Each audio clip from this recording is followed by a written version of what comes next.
Welcome to Quiet Scare, where horror doesn't scream, it whispers. Authentic documented experiences, thoughtfully adapted for calm, sleep-friendly listening, truth preserved, atmosphere enhanced. Like and subscribe, and tap the bell for new releases. No more than 3 ads in the first 15 minutes, then it plays clean. Literary horror narration for sophisticated listeners. Sleep well and dream dark.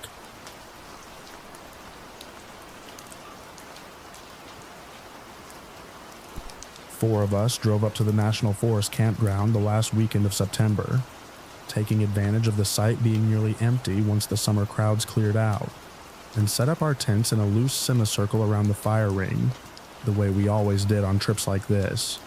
Me, my partner Joe, and our friends Marcus and Deanne, who'd been camping together as a group for going on 6 years by that point, comfortable enough with the routine that we barely needed to discuss who was setting up what. We'd met, the 4 of us, through a hiking club in our 20s that had mostly dissolved over the years as people moved away or had kids, except that the 4 of us kept the tradition going on our own.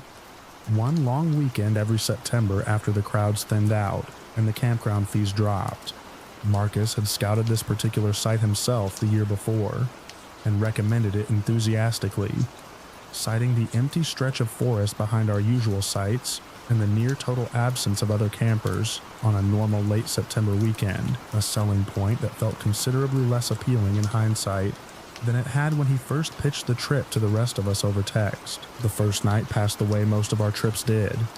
Dinner over the fire, a couple of beers, everyone in their tents by 11, with the food properly bear-hung between 2 trees, well away from the sleeping area.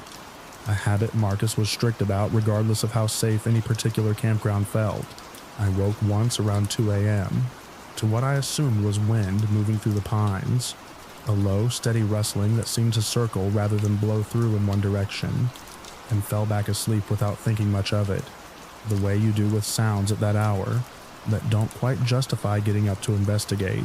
The bear hang was down in the morning, lowered rather than torn free, its rope untied at the tree rather than chewed or clawed through, and the food inside had been removed from its containers with a neatness that struck all 4 of us as wrong before any of us said so out loud.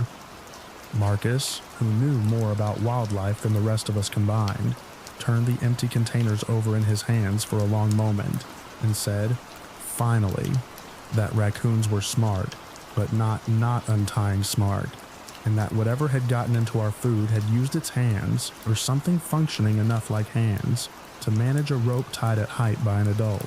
We debated packing up right then and decided against it, telling ourselves a hungry animal had probably just gotten lucky with the knot, and spent the day hiking a nearby ridge trail that put some daylight and effort between us and the previous night's unease, the 4 of us talking about anything except the empty food containers we'd left sealed in the truck, rather than repacked for a second night.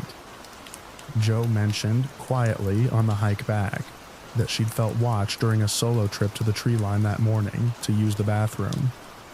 A specific, directional feeling she said she didn't usually get from ordinary forest quiet, though she hadn't seen anything and hadn't wanted to mention it in front of Marcus and Deanne until she'd had time to decide whether it was worth saying at all. We talked it over around the fire that second evening, the 4 of us laying out what we each actually knew, rather than what we suspected, which amounted to less than any of our nerves suggested, an untied knot, a directional feeling Joe couldn't fully justify, nothing that added up to more than an unusually bold animal, and an unusually anxious group of campers telling ourselves stories in the dark.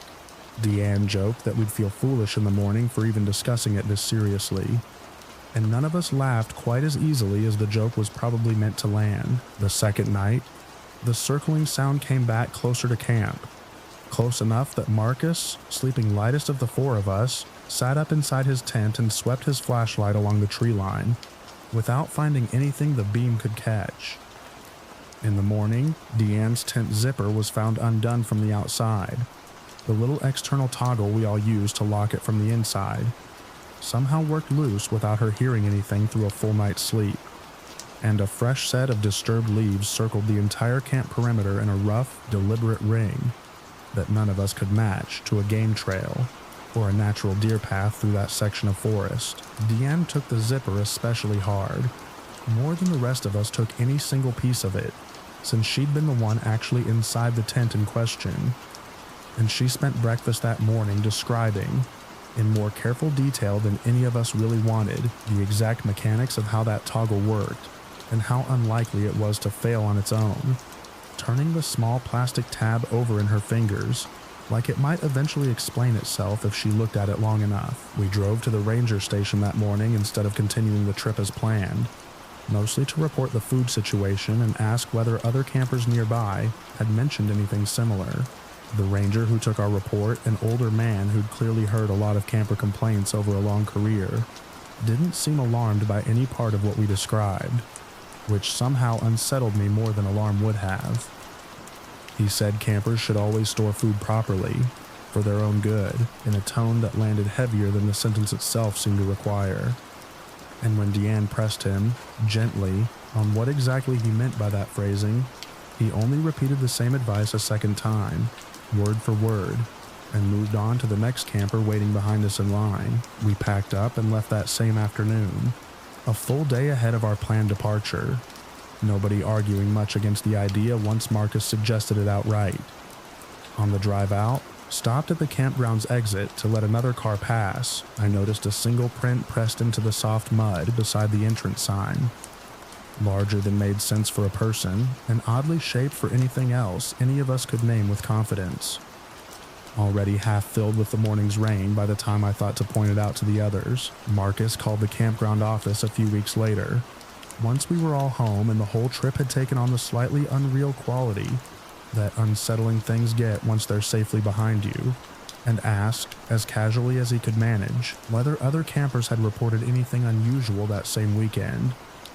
The person on the phone gave him a non-committal answer about occasional wildlife complaints being normal for that time of year, though Marcus said afterward that something in the pause before she answered made him doubt the casualness was entirely genuine on her end either. A hesitation he said he hadn't been able to stop thinking about since. We haven't been back to that particular campground since.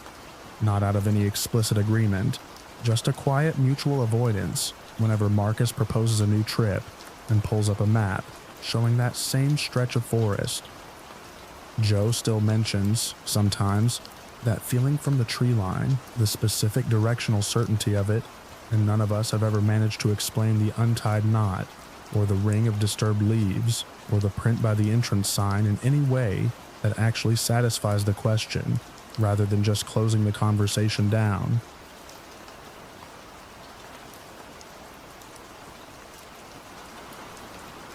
I took a summer job waitressing at the Wagon Wheel Diner the June after my sophomore year of college, mostly because it paid better than anything else in the small town where my grandparents lived, and because my Aunt Corrine, who'd worked there going on 15 years, could get me hired without much of an interview at all.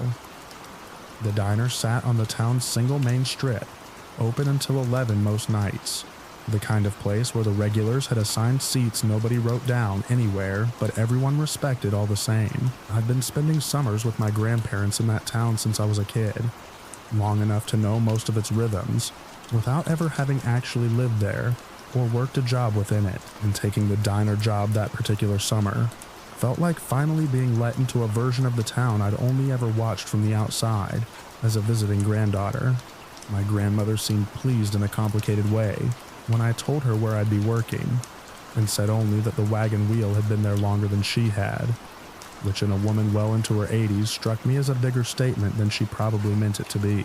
Corrine trained me my first week, running through the menu and the register, and the particular way the owner liked his coffee brewed, and somewhere in that first week she also mentioned, almost as an aside while restocking creamers, that the last booth by the back window belonged to a regular who came in most nights close to closing, and that the staff had a standing understanding to keep his interactions brief.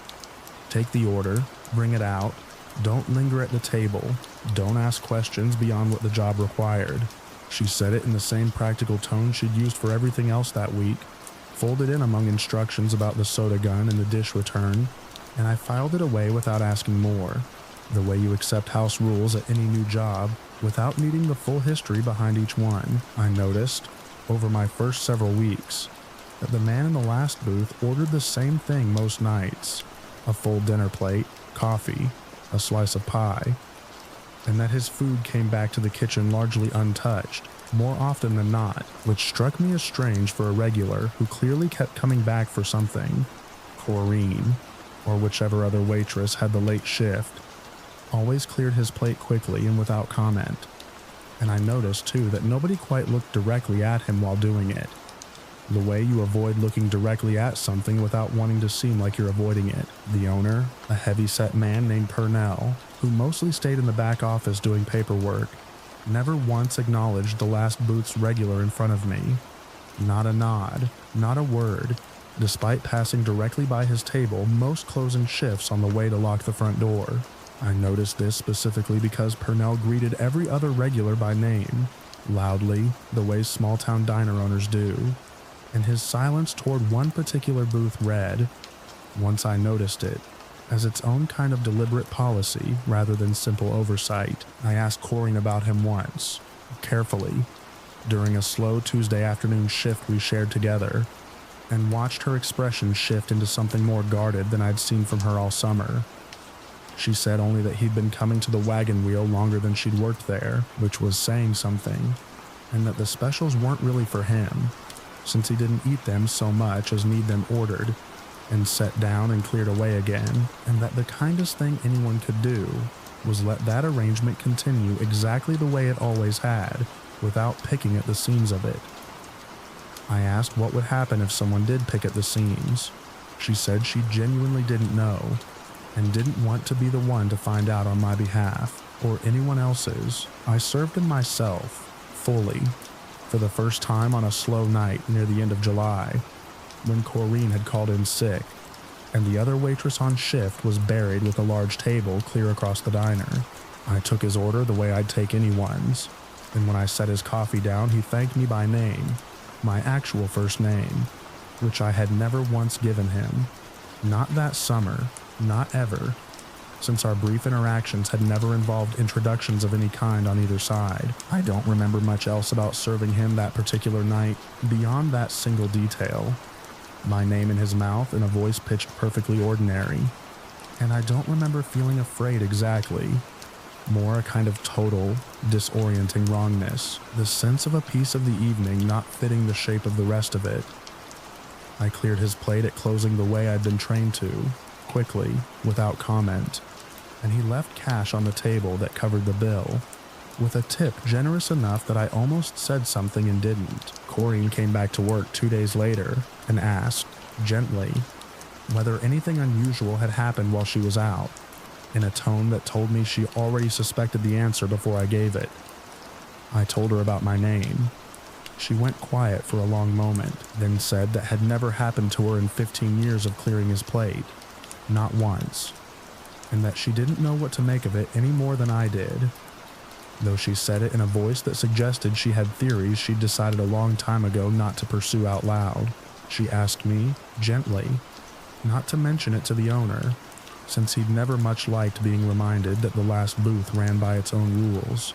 Regardless of anything written in the employee handbook he was so proud of, I finished out the summer without further incident, though I found myself, without ever quite deciding to, adopting the same brisk, uncurious manner toward the last booth that I'd first noticed in everyone else, right down to the specific way of clearing his plate without letting my eyes linger on it. On my final shift before heading back to school, Corrine told me, apropos of nothing, that I'd handled the whole thing exactly right, better than she had at my age, and that not asking further questions wasn't cowardice, so much as a kind of local wisdom, passed down the same way recipes and grudges get passed down in a town this size. I asked my grandmother, carefully, near the end of that summer, whether she'd ever heard anything about the wagon wheel's last booth in all her years in town. She got the same guarded look Corrine had gotten, and said only that some things in a small town get handled by the people closest to them, and don't need spreading any further than that, which I took, at the time and still now, as confirmation that whatever this was, it predated even Corrine's 15 years by a considerable stretch. I go back most summers to visit my grandparents, and the wagon wheel is still there, mostly unchanged, and I've heard in the oblique way small towns discuss anything uncomfortable, other people's versions of a story that sounds a lot like mine, though nobody ever quite says his name or describes him outright, just trades a certain look across the counter that means you already know, or you don't. And either way, there's nothing more to say about it out loud.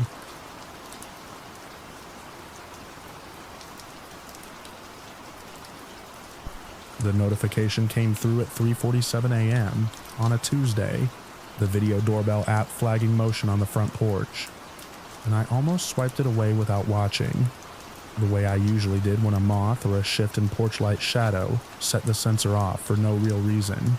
Something made me open it instead. Maybe just the specific hour, well past the point where raccoons or stray cats usually triggered it, and the clip showed a figure standing at the edge of the porch, facing the door directly, not moving, not reaching for the bell, present for the entire 11 seconds the clip ran before it cut off on its own. I live alone in a small rental house at the end of a cul-de-sac, quiet enough that I'd installed the doorbell camera mostly for package theft rather than any real sense of danger. And I told myself that first night that the figure was probably a lost delivery driver checking an address in the dark, or a neighbor's guest who'd knocked at the wrong house and thought better of it.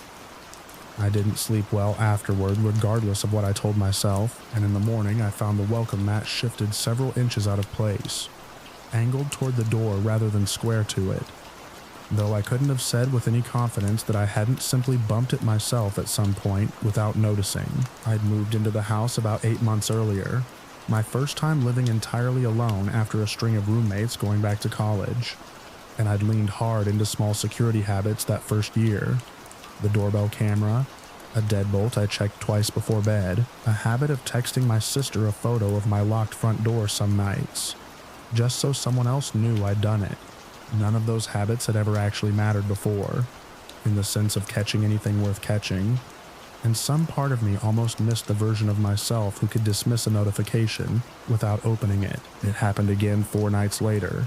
Same hour almost to the minute. Same stillness. The figure facing the door for the same 11 seconds before the clip cut off. And this time I noticed, rewatching it twice, that the app's timestamp and the actual clip length didn't quite line up. The metadata claimed 15 seconds of footage where only 11 played.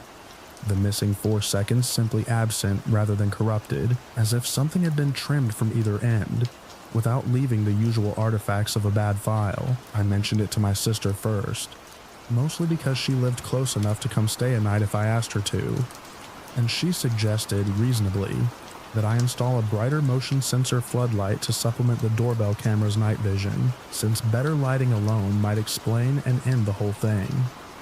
I ordered one that same day.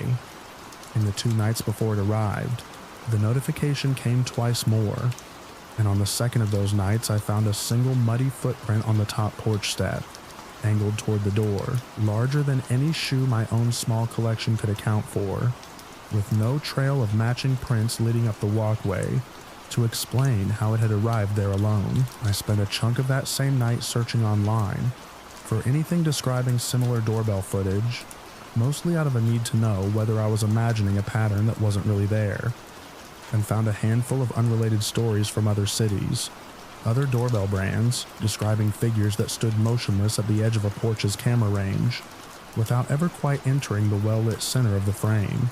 None of the threads I found offered an explanation beyond speculation, and most of them trailed off after a few replies, the way these things often do online, interest fading faster than the mystery itself ever resolved. I posted about it in our neighborhood's community group online, stripped of my exact address, describing the figure and the timing, and asking whether anyone else's doorbell camera had picked up anything similar recently.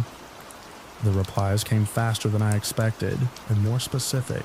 3 separate neighbors, on 3 different streets within a half-mile of my own, describing what sounded like the same figure, same stillness, same rough hour, on their own porches over the preceding 2 months. Each of them assuming, until reading my post, that it had only ever happened to them. I called the non-emergency police line the next morning, and a patrol officer came by that afternoon to review the footage with me, watching all 3 clips through twice, and told me honestly that there wasn't a clear crime to act on. No forced entry, no theft, no direct threat captured on camera, just a person standing on a porch, which wasn't itself illegal no matter how unsettling the hour or the stillness made it feel. He said he'd flagged the pattern for extra patrols through the neighborhood overnight, and suggested the floodlight I'd already ordered, along with locking any side gates I might have left open.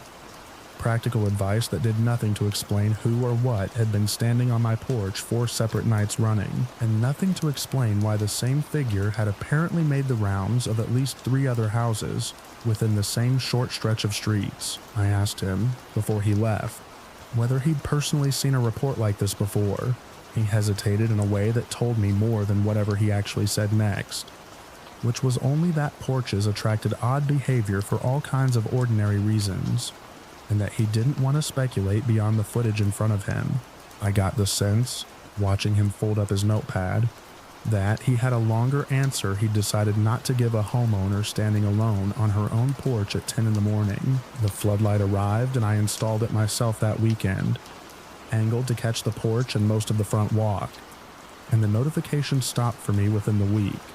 No figure, no muddy footprints, no timestamp mismatches, nothing but the ordinary moths and shifting shadows the sensor had always been prone to before any of this started. I'd like to say that was the end of it, and for my own porch it was. My sister asked, a few weeks later, once things had quieted down for me, whether I regretted posting about it publicly rather than just handling it privately with the floodlight from the start. I told her I didn't, mostly because knowing 3 other households nearby had seen the same thing made the whole ordeal feel less like something wrong with me specifically, and more like something moving through the neighborhood on its own schedule, indifferent to any one address in particular, patient in a way that had nothing to do with me at all. The community group kept getting new posts for months afterward though, from addresses further out each time. The same description recurring with small variations depending on who was doing the describing. Always the stillness, always the same rough hour, always a doorbell clip that cut off a few seconds short of what its own metadata claimed to hold. I stopped commenting on those posts after a while, since I didn't have anything useful left to add beyond what I'd already said, but I still read every single one, tracking the addresses on a mental map that kept drifting further from my own street each month. And I still keep the floodlight running all night, every night, long after the specific reason for installing it stopped applying to my own front porch at all.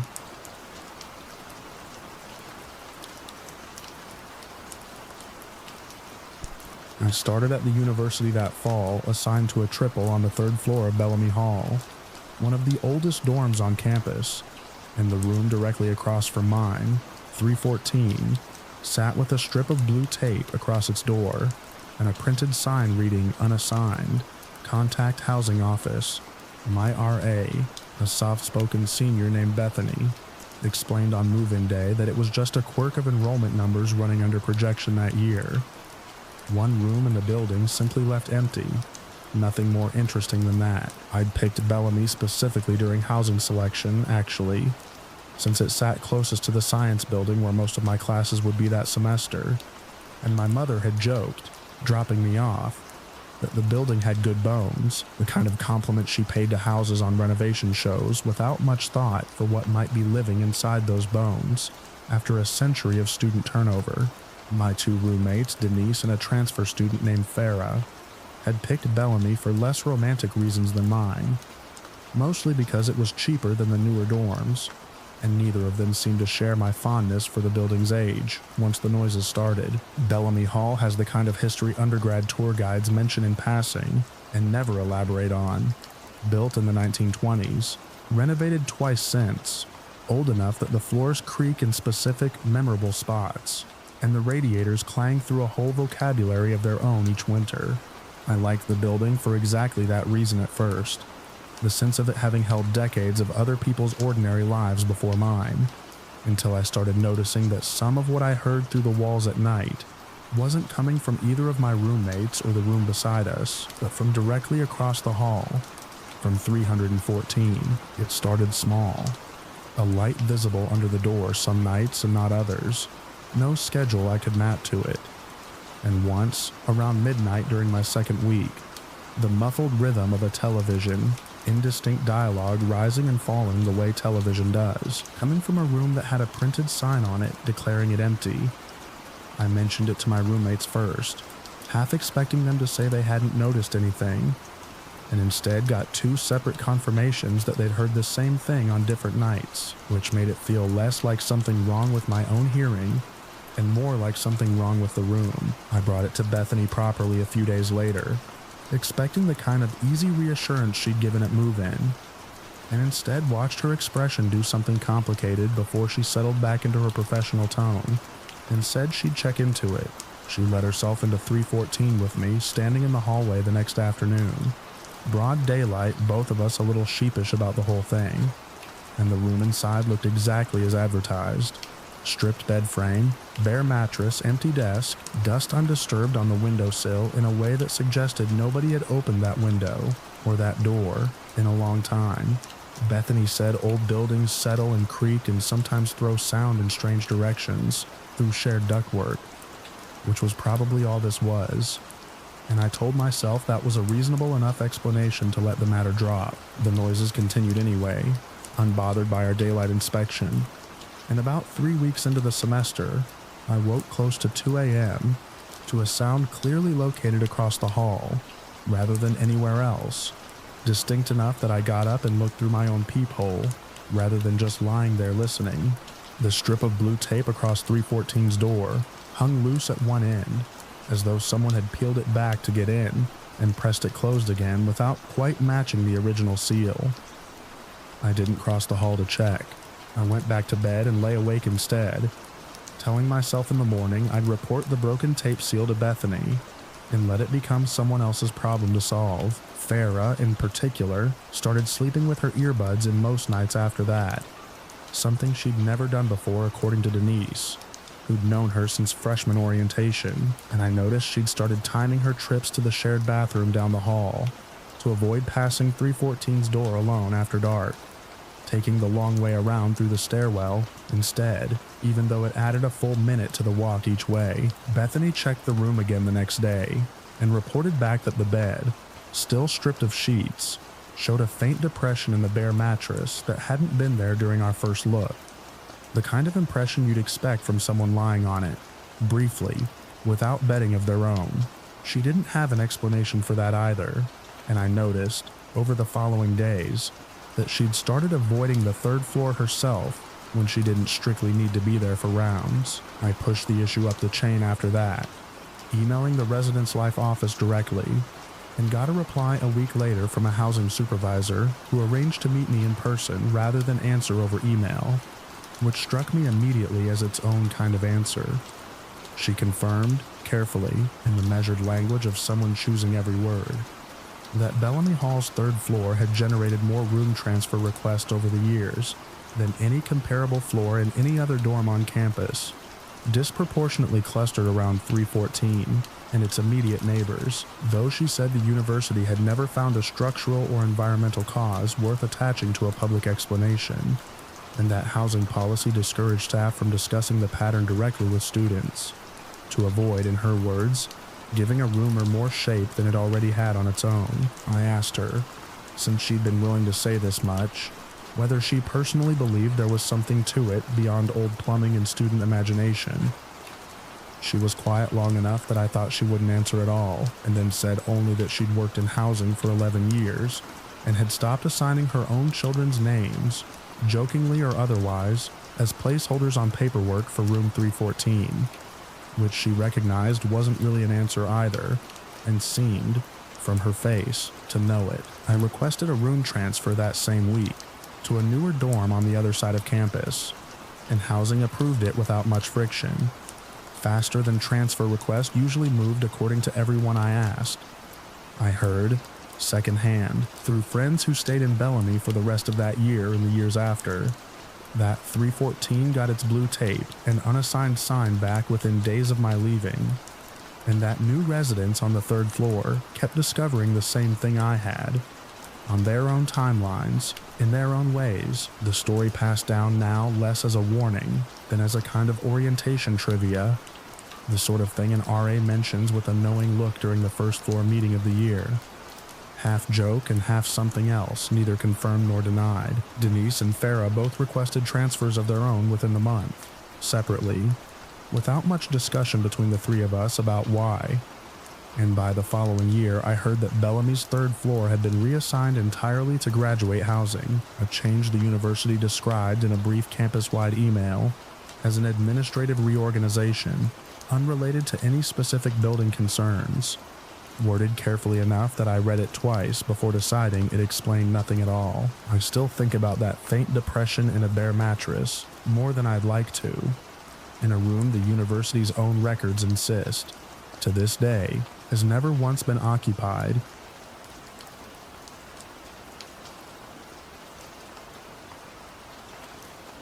I've driven the overnight freight route between the distribution center and the coastal warehouses for 6 years now, 410 miles each way, and mile 212 is where the highway drops into a stretch of nothing.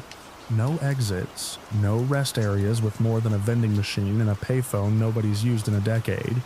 Just pine forest pressed close on both sides and a single rest stop halfway through that the company's own routing software still recommends for mandatory brake compliance. I got into long-haul driving after a stint in the Army didn't lead anywhere I wanted to stay, and the solitude of it suited me better than most jobs I'd tried before. 400 miles of highway with nothing required of me except staying alert and making my delivery windows. I'd driven mile 212 probably 300 times before I ever noticed anything worth mentioning, which tells you something about how unremarkable that stretch of road is under ordinary circumstances. How easy it would be to drive past almost anything out there without registering it at all. I first noticed a figure standing near the tree line at the edge of that rest stop, about 2 years into the job. A man, or what looked like a man from the distance my headlights allowed, standing motionless at the exact spot where the gravel shoulder gave way to pine needles. No vehicle nearby, no pack or bag that would explain what he was doing out there at 2 in the morning, with nothing around him for miles. I didn't think much of it that first time. People break down. People walk for reasons that make sense to them and nobody else. I saw him again about 3 weeks later. Same spot, same stillness, and started paying closer attention after that. The way you start noticing a pattern once you suspect there might be one.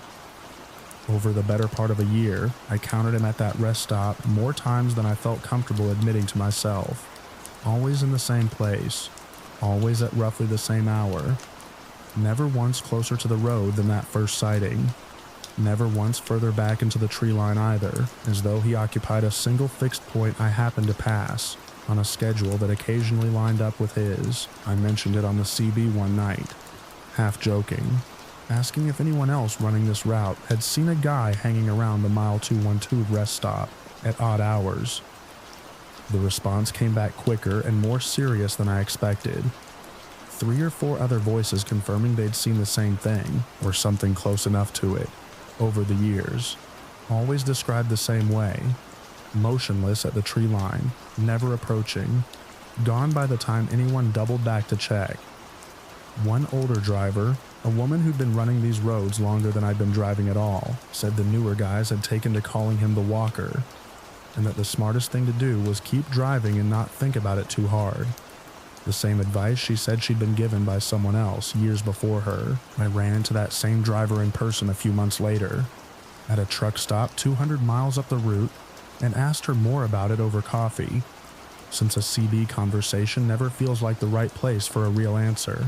She told me she'd been driving this route for almost 20 years, and had seen him, or something she assumed was him, maybe a dozen times total, always alone, always at night, and that the one time she'd mentioned it to her dispatcher decades ago, he told her plenty of drivers reported the same figure on that stretch, going back further than either of them had been alive, which she'd taken at the time as a joke, and had stopped taking as a joke somewhere around her own 5th or 6th sighting. I didn't take that advice, not entirely. About 4 months after that CB conversation, running behind schedule and more tired than I should have been driving on. I saw him again at mile 202, and some combination of exhaustion and stubbornness made me pull over instead of continuing past the way I always had before. I told myself I wanted a photo, or a better look, something to settle the question one way or the other, and I sat with the engine idling for a long moment before I made myself get out. The gravel crunched under my boots, the only sound for miles besides my own idling engine, and the spot where he'd been standing held nothing when I reached it. No man, no shadow that could have been mistaken for one, nothing but pine needles and gravel, and the kind of quiet that presses on your ears after enough highway noise. I checked the ground with my phone's flashlight, mostly out of some need to have done something thorough, and found no footprints leading away in any direction.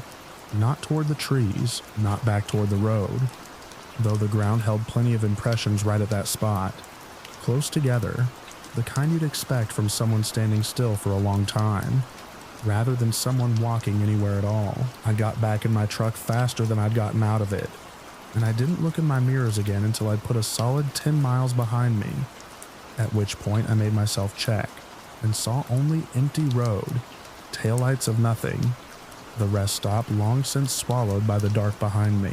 I asked around more after that, at truck stops and over the CB on slow nights, and pieced together roughly what I could, that the sightings went back further than anyone I talked to had been driving, that nobody had a story about the figure actually approaching a vehicle or a person, that the general consensus among drivers who'd run this route for decades was less about fear at this point than about a kind of professional acceptance. The same way you accept a stretch of road that ices over every winter regardless of the forecast. Nobody had an explanation.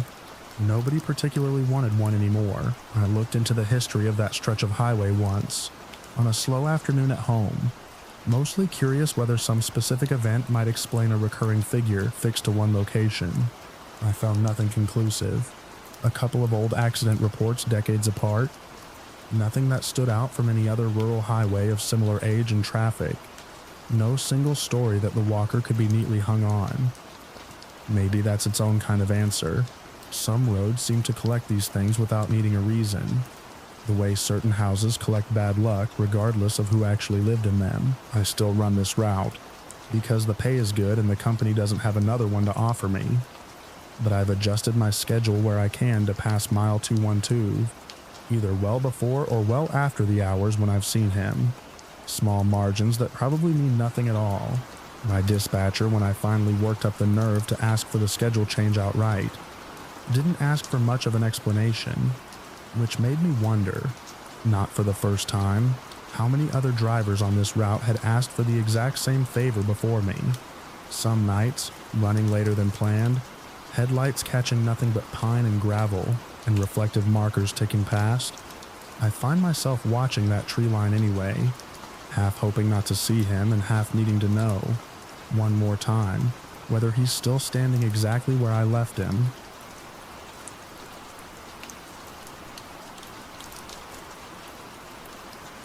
I spent 4 years of my 20s living at a place called the Orchard, 60 acres 2 hours from the nearest real town, and it took me most of those 4 years to understand that the thing I'd joined for the vegetable gardens and the meditation schedule had quietly become something I needed permission to leave. A friend from my old yoga studio brought me out the first time for what was billed as a weekend retreat, communal meals and morning silence, and an afternoon lecture from a man everyone called simply the steward, a soft-voiced, unhurried presence who spoke mostly about simplicity and the exhausting noise of the world we'd all apparently come there to rest from. I remember how easy that first weekend felt, how genuinely well-rested I was by Sunday evening, and how natural it seemed, a few months later, to give notice at my apartment and move out there properly when the invitation came. I was 24 then, unmoored in the specific way a lot of people are at 24, between a relationship that had just ended and a job I didn't much care about, and the Orchard offered a kind of structure that felt, in that particular season of my life, like exactly what I'd been missing. My parents worried, quietly, in the way parents worry about something they don't yet have a name for. and I remember reassuring my mother on the phone that it was basically an intentional community, like the kind she'd read about in magazines, healthy and modern, and nothing like what she was picturing. The first year asked very little of me beyond labor and attention, tending the gardens, sitting through the evening talks, contributing a portion of my savings toward what was described as the community's collective operating costs, a request that felt, at the time, no different from paying rent anywhere else. The changes after that came slowly enough that I couldn't have told you, living through them, exactly when contact with my parents went from occasional to discouraged, to something that required a private conversation with one of the steward's closest attendants before I was allowed to make a phone call at all. I told myself each time that the restriction made sense given whatever specific reasoning had been offered that week, since the reasoning always sounded plausible enough in the room where it was given. There was a schedule to everything, which I found comforting at first, the way you find a strict diet comforting when you've spent years making bad decisions about your own time. Wake before dawn, garden work until midday meal, an afternoon of assigned tasks, evening gathering, silence after 9, personal phones were collected on arrival and kept in a locked cabinet in the main house, available for a supervised hour twice a week. A policy explained to me as protection against the exact kind of noise and distraction I'd supposedly come there to escape. I didn't question it much at the time. It's strange, now, how much of what I accepted then simply required someone calm enough to explain it. My younger sister Talia joined about 18 months after I did, following the same path I had, through the same friend, the same easy first weekend. I remember feeling glad to have her there. And I remember, separately and with more shame than I like admitting now, feeling a small flicker of something like pride, that she'd want to follow me into a life I'd started describing to outsiders, on the rare occasions I spoke to any, as the most meaningful thing I'd ever done. The turn for me came at an evening gathering I wasn't originally scheduled to attend, sitting in for a friend who'd fallen ill, where I watched a woman I'd shared a cabin with for 2 years stand in front of the group and describe, in halting and clearly rehearsed language, a personal failure of discipline from earlier that week, while the steward and his attendants asked her questions designed, as far as I could tell, only to make the describing last longer and cost her more. Nobody touched her. Nobody raised a voice. It was, on its surface, nothing at all. And I have never been able to explain to anyone outside the orchard why it was the thing that finally cracked something open in me, watching a friend narrate her own smallness for an audience that clearly wanted more of it than she was giving. I sat through the rest of that gathering doing the ordinary things everyone else was doing, nodding along, singing when the singing came, and felt, the whole time, like I was watching myself do it from somewhere a few feet outside my own body. I began planning my departure the way you plan anything you're not sure you're allowed to want, quietly, in pieces, telling no one, not even Talia, until I had a ride arranged with an old friend from before the orchard, and enough cash saved separately from what I'd already handed over to the collective accounts. I tried, in my last week there, in careful fragments spread across several conversations so as not to draw attention, to convince Talia to come with me. She listened each time with an expression I recognized, because I'd worn it myself for the better part of 3 years. A kind of patient, loving pity for a person who simply didn't understand yet what she understood. I left on a Tuesday morning, while most of the community sat in group meditation, and I did not see Talia's face when she learned I'd gone, and I have spent more hours than I can count since imagining what it looked like. We stayed in touch, thinly, over the 2 years that followed. Brief calls on days when the rules around outside contact happened to be loose. And I heard over that stretch a version of my sister's voice grow steadily more careful, more measured, less like the person who used to call me at midnight to argue about nothing in particular. She left the orchard herself, eventually, almost 3 years after I did, for reasons she has never fully explained to me, and which I have learned, mostly, not to ask about directly, since asking tends to close her further rather than open her. I drove the 6 hours to see her in person once, about a year after she left, in the small apartment she'd taken in a city neither of us had any connection to before. We didn't talk about the orchard directly that whole visit, circling it the way you circle a piece of furniture you both know is there, but have silently agreed not to bump into. And I left without asking the one question I'd driven 6 hours specifically to ask, because some part of me understood, watching her make coffee in a kitchen that held almost nothing personal in it yet, that she wasn't ready to answer it, and possibly never would be. Talia lives 4 states away now, and we talk maybe once a month, carefully about ordinary things. And there is a version of my sister that I think stayed behind at the orchard, the way some part of every one of us stays behind in the places that ask enough of us for long enough.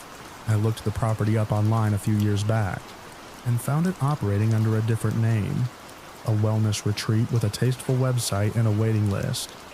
The steward's face absent from any photo I could find, though a man in the background of one group picture stood with the same unhurried posture I remembered from evenings I've mostly stopped letting myself think about, at a podium in front of a crowd that looked, from the outside, exactly as restful as I once believed we were.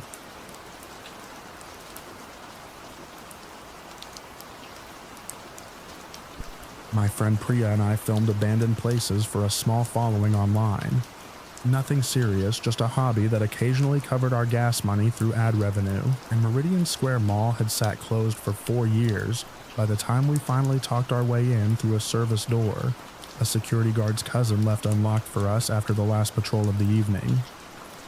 We'd done a dozen places like it before, an old bowling alley, a shuttered hospital wing, a summer camp nobody had run in a decade, and I'd learned to read the particular quiet of a building that used to hold crowds. The way it sits different from a building that was simply built and never used at all. We'd started the channel almost by accident, back in school, filming a friend's grandmother's condemned house on a dare, and finding, to our surprise, that a few thousand strangers wanted to watch it. 4 years in, we developed a rhythm to these trips that felt almost professional by then. Scout the location during the day if we could manage it. Go in at dusk for the best light. Always work in pairs. Never split up for longer than we absolutely had to for coverage. Meridian Square broke exactly one of those rules that night, the splitting up part. And I've thought more than once since about how casually we agreed to it. The way you agree to something you've done successfully 100 times before. The mall still had power running to about a third of its fixtures. Enough that the main concourse glowed a thin, sourceless yellow-white from fluorescent tubes nobody had bothered to shut off when the last tenant moved out, throwing long, soft shadows down a hallway lined with storefronts stripped to their studs. We stood together at the mouth of the main concourse for a minute, before doing anything else, letting our eyes adjust, filming a slow establishing shot the way we always did to open a video. Priya said, only half joking, that the place felt less abandoned than paused, like everyone had simply stepped out for a moment rather than left for good 4 years ago. And I remember agreeing with her out loud, and not quite admitting how much that specific phrasing had gotten under my skin. Somewhere deeper in, past the dead escalator, a speaker system nobody had disconnected still piped a thin thread of instrumental music into the empty air. The same 8 or 10 bars looping every few minutes, the kind of music built to be background, and never once meant to be listened to on its own. The way we were listening to it now. We split up to cover more ground for the video, which we'd done plenty of times before without incident, agreeing to meet back at the food court in 20 minutes.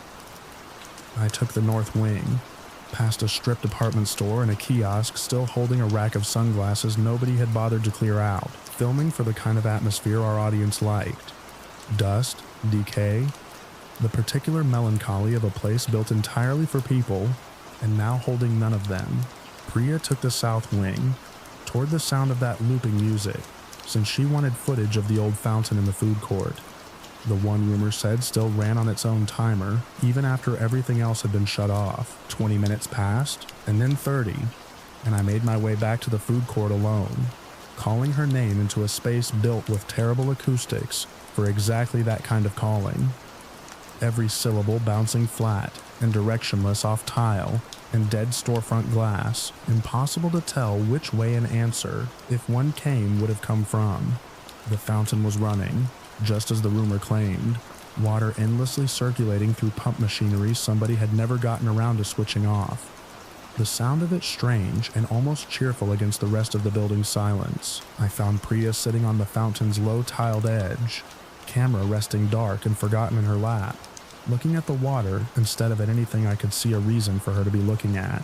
She didn't jump or startle when I said her name, just turned toward me slowly, the way you'd turn if you'd been expecting the sound for a while already.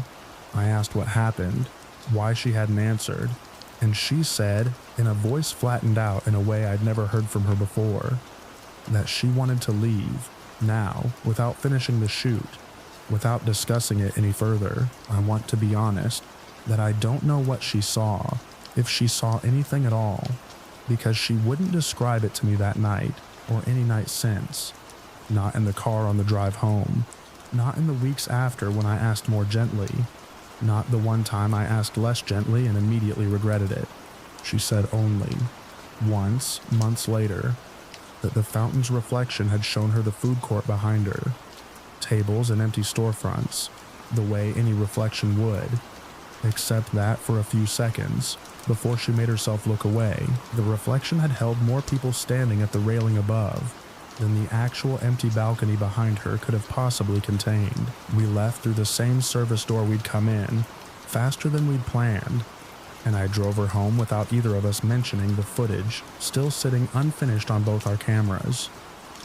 I edited what I had into a short video a week later, mostly my own footage from the North Wing, using none of what little Priya had captured before she stopped filming, and posted it without any mention of what had happened in the South Wing, because I genuinely didn't know how to describe an incident I hadn't witnessed myself, secondhand, and admittedly thin on detail even from the one person who had. I looked up Meridian Square online in the weeks after, scrolling through old local news archives and a regional urbex forum, mostly to see whether anyone else had reported anything unusual about the food court specifically.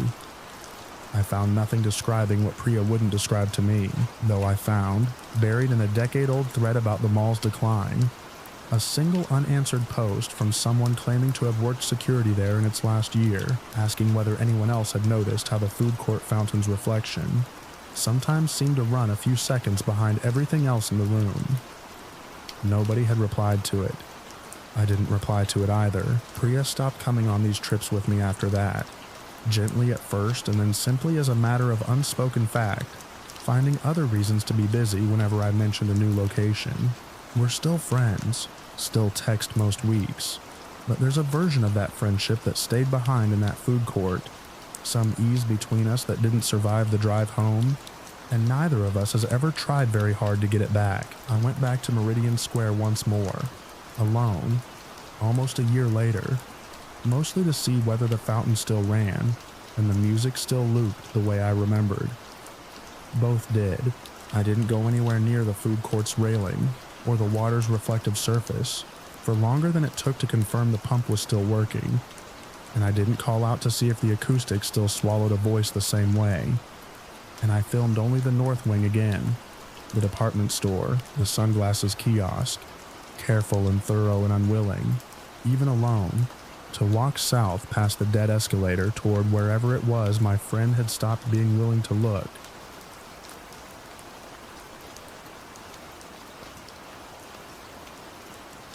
My phone rang at 11:20 on a Tuesday night with my brother Desmond's name and photo on the screen, which is the only reason I answered instead of letting it ring through to voicemail the way I usually do with calls that late, since Desmond doesn't call after 10 unless something's actually wrong.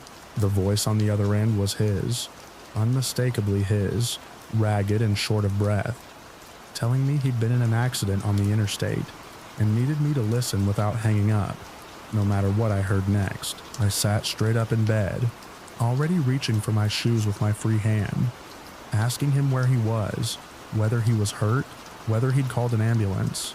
He said he was fine physically, but that the other driver was accusing him of running a red light, that there was a police officer on scene who wanted to talk to me, and that I needed to stay calm and do exactly what the officer said, or things could get much worse for him very quickly. Something in the rhythm of it, the speed, the way one worry stacked on another before I could fully absorb the first, kept me from asking the obvious question, which was why any of this required my involvement at all. Rather than his insurance company's, a second voice came on the line then, older, clipped, introducing himself as a state trooper, and explaining in the flat procedural cadence of someone who'd said the same words many times before, that my brother was being held pending a determination of fault, that the other driver had a passenger who'd suffered a minor injury, and that a bail-adjacent processing fee, he used a term I didn't recognize and didn't think to question in the moment, needed to be paid within the hour to avoid my brother spending the night in a holding cell. He gave an amount. He gave instructions for a wire transfer to an account that wasn't in Desmond's name, which he explained was standard for third-party bond processing, and asked whether I had access to online banking from my phone right then. I want to say I caught it immediately, that some sharp instinct cut clean through the panic, but the truth is messier than that. I had my banking app open, and my thumb over the transfer field before anything actually stopped me. A small detail, almost nothing, the trooper mentioning that Desmond had been driving our mother's car, which he hadn't been, since our mother sold that car 2 years ago and Desmond drives his own, as for as long as I've known him to drive at all. I asked, carefully, which car he meant. The trooper's voice didn't change at all, just repeated that the vehicle registration was still being confirmed, and that the fee needed to be paid regardless. And something about the total lack of reaction to being corrected settled cold in my stomach, in a way the accusation itself hadn't managed to. I told him I needed to call our mother to confirm the car details before sending anything, which was a lie, and hung up before he could answer, hands shaking hard enough that I fumbled my own brother's actual contact twice before the call connected. He picked up on the third ring, groggy, very clearly at home, very clearly not on the side of any interstate, and asked why I was calling at midnight sounding like I'd been crying. I didn't send anything. I sat on my kitchen floor afterward with my phone still warm in my hand, running through the call again and again, trying to find the seam where I should have known sooner, and mostly finding only how well it had all fit together, in the moment it was happening, each piece propping up the next. Before I had time to question any one of them on its own, I called Desmond back a second time before I did anything else, just to hear his voice again, ordinary and unbothered, and slightly annoyed at being woken twice, and made him stay on the line while I checked that every door in my apartment was locked, though I couldn't have explained to him what exactly I thought I was locking out. He laughed at first, when I finally explained what had happened, and then stopped laughing about halfway through, and asked me to say the part about the wrong car again. Slower, like he needed to hear it a second time before he could let himself feel as unsettled as the story deserved. I filed a report with our local police the next morning, and the officer who took it, a woman perhaps 10 years older than me, didn't seem surprised by any part of the story, which was almost worse than if she had been. She said calls like this had become common enough, that her department had a specific intake form for them now, that the technology behind cloning a voice had gotten cheap and fast enough that scammers barely needed more than a few seconds of someone talking online, and that Desmond, who posted regularly to a small following on a video platform where he reviewed guitar pedals, had more than enough public audio out there for someone to work with. Desmond took it harder than I expected once I explained why I'd been the one calling him at midnight, instead of the other way around. He went back through his own channel afterward, video by video, trying to guess which clip might have been the source, and gave up somewhere past the 40th one, since by his own count, he'd posted well over 1,000 minutes of his own voice into the world over 4 years, without ever once considering that a stranger might collect it for something like this. We picked a family code word not long after, the kind of thing that had always struck me as faintly paranoid when I'd read about it online in the past. Reserved for a specific question in a specific kind of emergency call, something none of us would ever say by accident, and none of us would ever forget. Our mother wanted it to be something meaningful, tied to a family joke or a childhood pet. Desmond and I outvoted her, and picked something plain and easy to remember instead. on the theory that meaning was exactly the kind of detail a determined stranger could eventually dig up if they looked hard enough at the right anniversary post or old photo caption. Our mother, when we finally told her the whole story a few days later, wanted to know why criminals would target our family specifically, as if there had to be a reason beyond the plain fact that Desmond posts videos of himself talking under his own name to anyone who wants to listen, the same as millions of other people do, without a second thought. I didn't have a satisfying answer for her, beyond the obvious one, which is that scale doesn't require a reason anymore. Just enough voices sitting out in the open long enough for someone, somewhere, to decide any one of them might be worth cloning. I still don't know who made that call, or how many other numbers they tried that same night before or after mine, or whether the trooper's voice belonged to an actual person reading from a script written for exactly this kind of scene, or to something built the same way my brother's voice had been. The police officer told me, when I asked, that these calls almost never trace back to an actual person, that the infrastructure behind them runs through servers and numbers that dissolve the moment anyone starts looking closely, and that the honest answer to almost every question I had was that I likely never would find out. I keep my phone charged and beside the bed most nights now, which I always did anyway, except now I look at it differently before I answer, even when the name on the screen is one I've known my whole life. Even when the photo attached to it is a face I'd know anywhere, in any light, saying anything at all.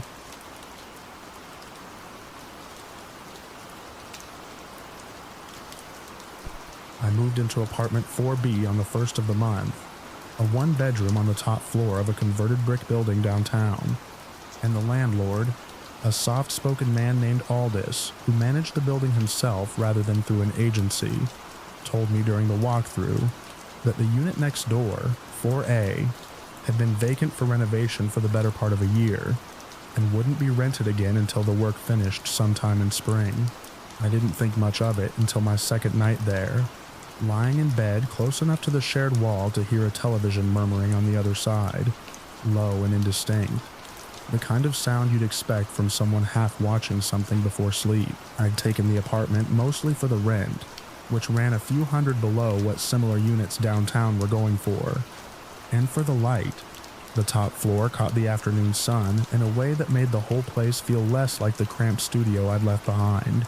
Aldous mentioned, almost as an aside during the walkthrough, that the previous tenant of 4B had moved out a little early, something about a job transfer, and I hadn't thought to ask any follow-up questions at the time. Since discounted rent has a way of narrowing your curiosity, I mentioned the television to Aldous the next time I saw him in the hallway, mostly in passing, assuming a contractor had left something running. He said that was odd, since the renovation crew didn't work evenings and nobody had keys to 4A besides himself and them, but that older buildings carried sound strangely, and I'd probably heard something from a different unit entirely, bouncing through the walls in a way that only made it seem like it came from next door. I accepted that easily enough. Old buildings do carry sound strangely. I'd lived in enough of them to know that much was true. The television sound came back most nights over the following 2 weeks, sometimes joined by footsteps, a slow, unhurried pacing that crossed the shared wall and back, more than once lasting long enough that I lay awake tracking it instead of sleeping.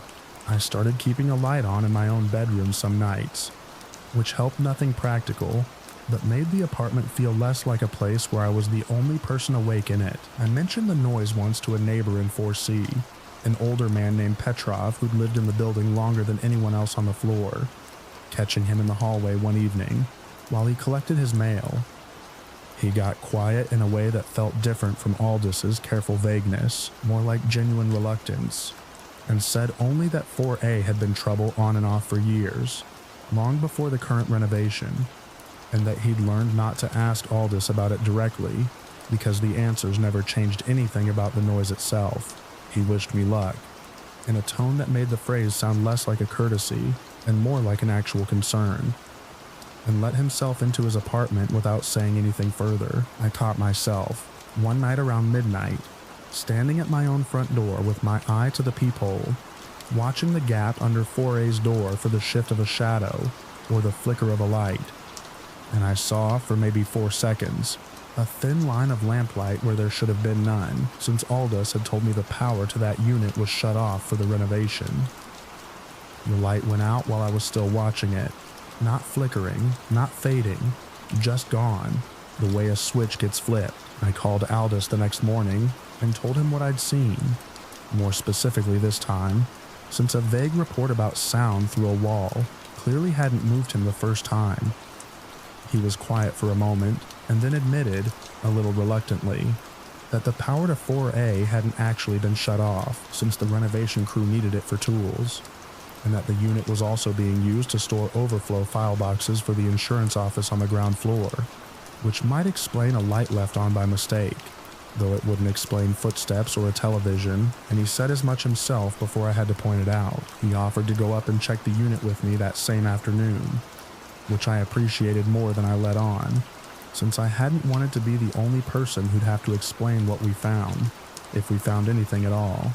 The unit, when he unlocked it, held exactly what he described: stacked file boxes, a drop cloth over unfinished drywall, a single bare bulb hanging from the ceiling, no television, no bed, nowhere anyone could plausibly be sleeping or pacing.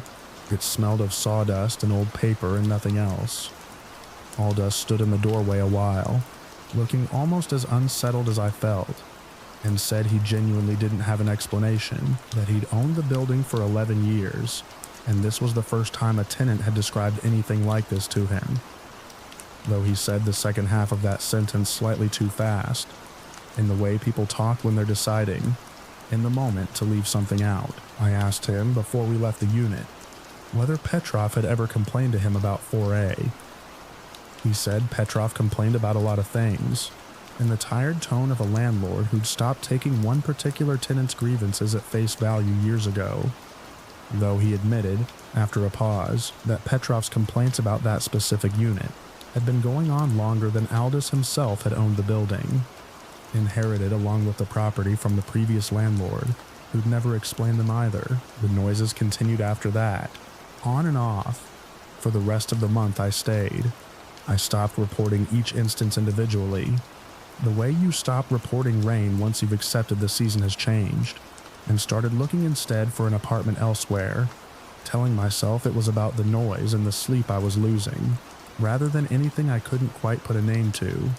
I broke my lease 2 months early, paying a fee I could barely afford, and Aldous didn't argue the point when I explained why, which told me more than anything else he'd said the whole time I lived there. I looked up the building online after I'd moved out, mostly out of the same impulse that makes you check a wound is healing after you've stopped actively hurting.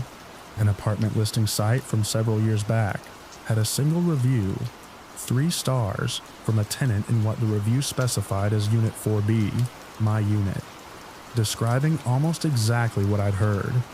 Television murmur, slow pacing, a neighbor who wasn't supposed to be there. The review ended with a line I've thought about more than I probably should, that the tenant hoped whoever rented the place after them would have better luck getting an actual answer out of the landlord than she had. I never did get one. Petrov, when I ran into him one last time while carrying boxes to the moving truck, only nodded like he'd expected as much, and told me to pass his same warning along to whoever moved in after me, if I ever thought to. I live across town now, in a newer building with thin walls and neighbors I can hear clearly enough to know exactly who they are, which I've come to think of as its own kind of comfort. I still think, sometimes, about that bare bulb hanging in an empty renovated unit that smelled like sawdust and nothing else, and about a line of lamplight under a door that went out the way a switch gets flipped, in a room where Aldous swore, standing right beside me, that there was no lamp at all.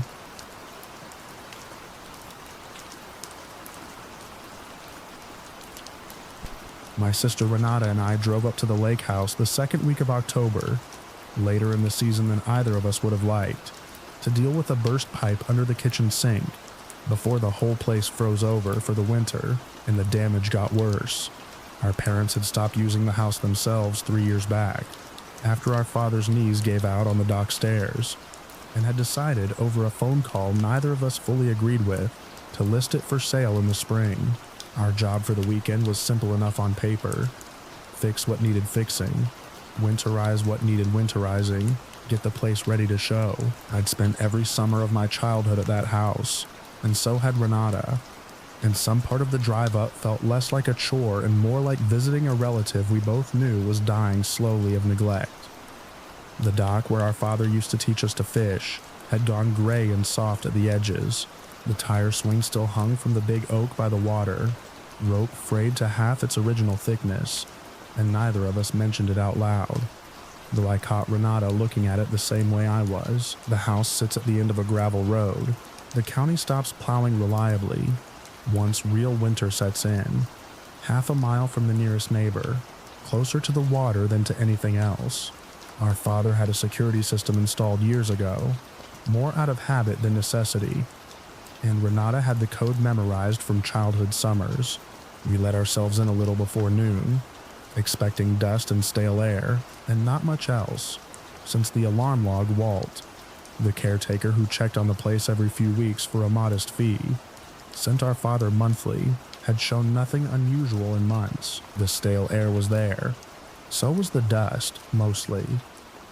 But the dust on the hallway runner showed footprints, several sets, tracking from the back door toward the bedrooms, too fresh to have settled evenly the way month-old dust should. Renata noticed it before I did, and stood very still in the doorway for a second before saying, in a voice trying hard to sound unbothered, that Walt had probably been in to check the pipes ahead of us. We found more once we started actually looking, instead of just noticing. The pantry, which our mother had cleared out entirely before the house went unoccupied, held a half-eaten box of crackers with a Best Buy date from earlier that same year, alongside 2 cans of soup neither of our parents would ever have bought, a brand we didn't recognize.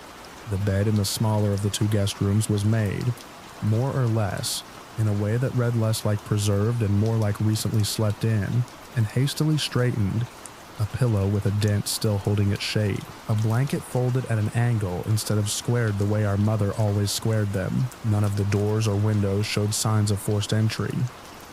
We checked the boathouse too, more out of thoroughness than any real expectation of finding something, and found the old canoe pulled down from its wall mount and set in the water access channel, oars laid across the seats as though somebody had meant to take it out and change their mind, or had been interrupted before they could.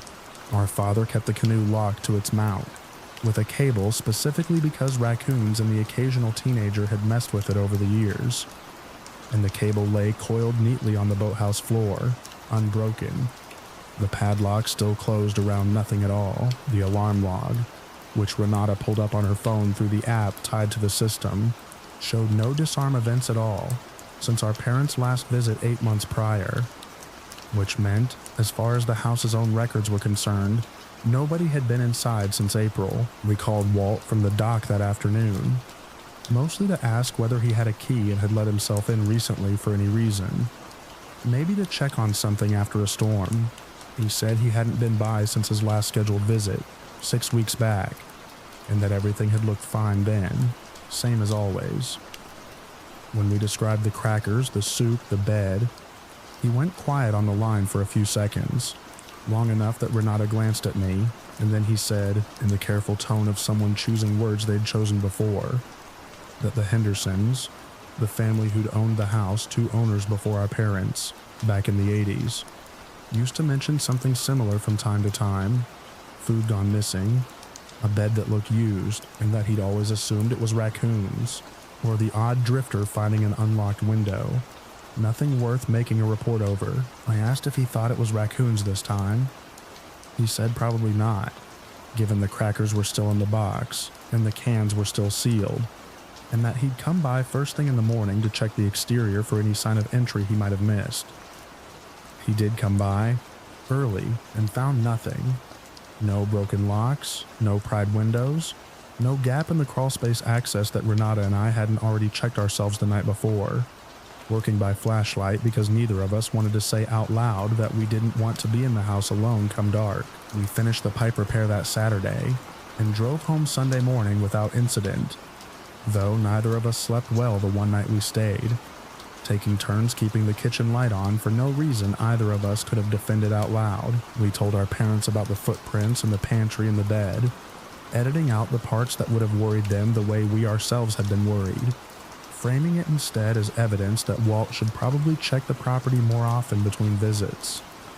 Our mother, who has never in her life been able to leave a strange thing fully alone, called Walt herself a week later to ask more questions than Renata and I had thought to, and reported back only that he'd given her the same account he'd given us, word for word, which she found oddly more reassuring than if his story had changed at all. The house went on the market that spring as planned. It sat listed for 9 months, well past what our realtor expected for a lake property in that area, through 2 buyers who backed out after inspection, for reasons never fully explained to us, beyond vague references to some issues with the place, and finally sold, at a price considerably under what it had first been listed for, to a buyer neither Renata nor I ever met in person. Walt mentioned in one of his last calls to our father before his own contract with the new owners ended, that the house hadn't shown any activity on its lights or driveway in the 4 months since closing, as far as he could tell from the road.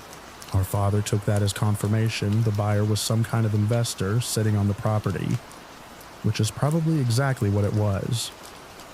Renata still won't drive past the turnoff for that gravel road when we visit our parents, taking the longer route around instead, and neither of us has ever quite found the right way to explain to our father why the bed in that smaller guest room is the detail that stayed with us the longest.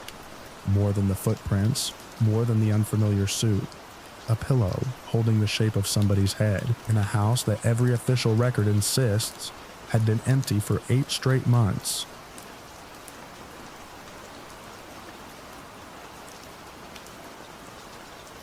The badge they gave me on my first night read Security, Level 1, and came with a set of master keys, a radio, and a laminated map of the hospital's east wing that hadn't been updated since a renovation 5 years back.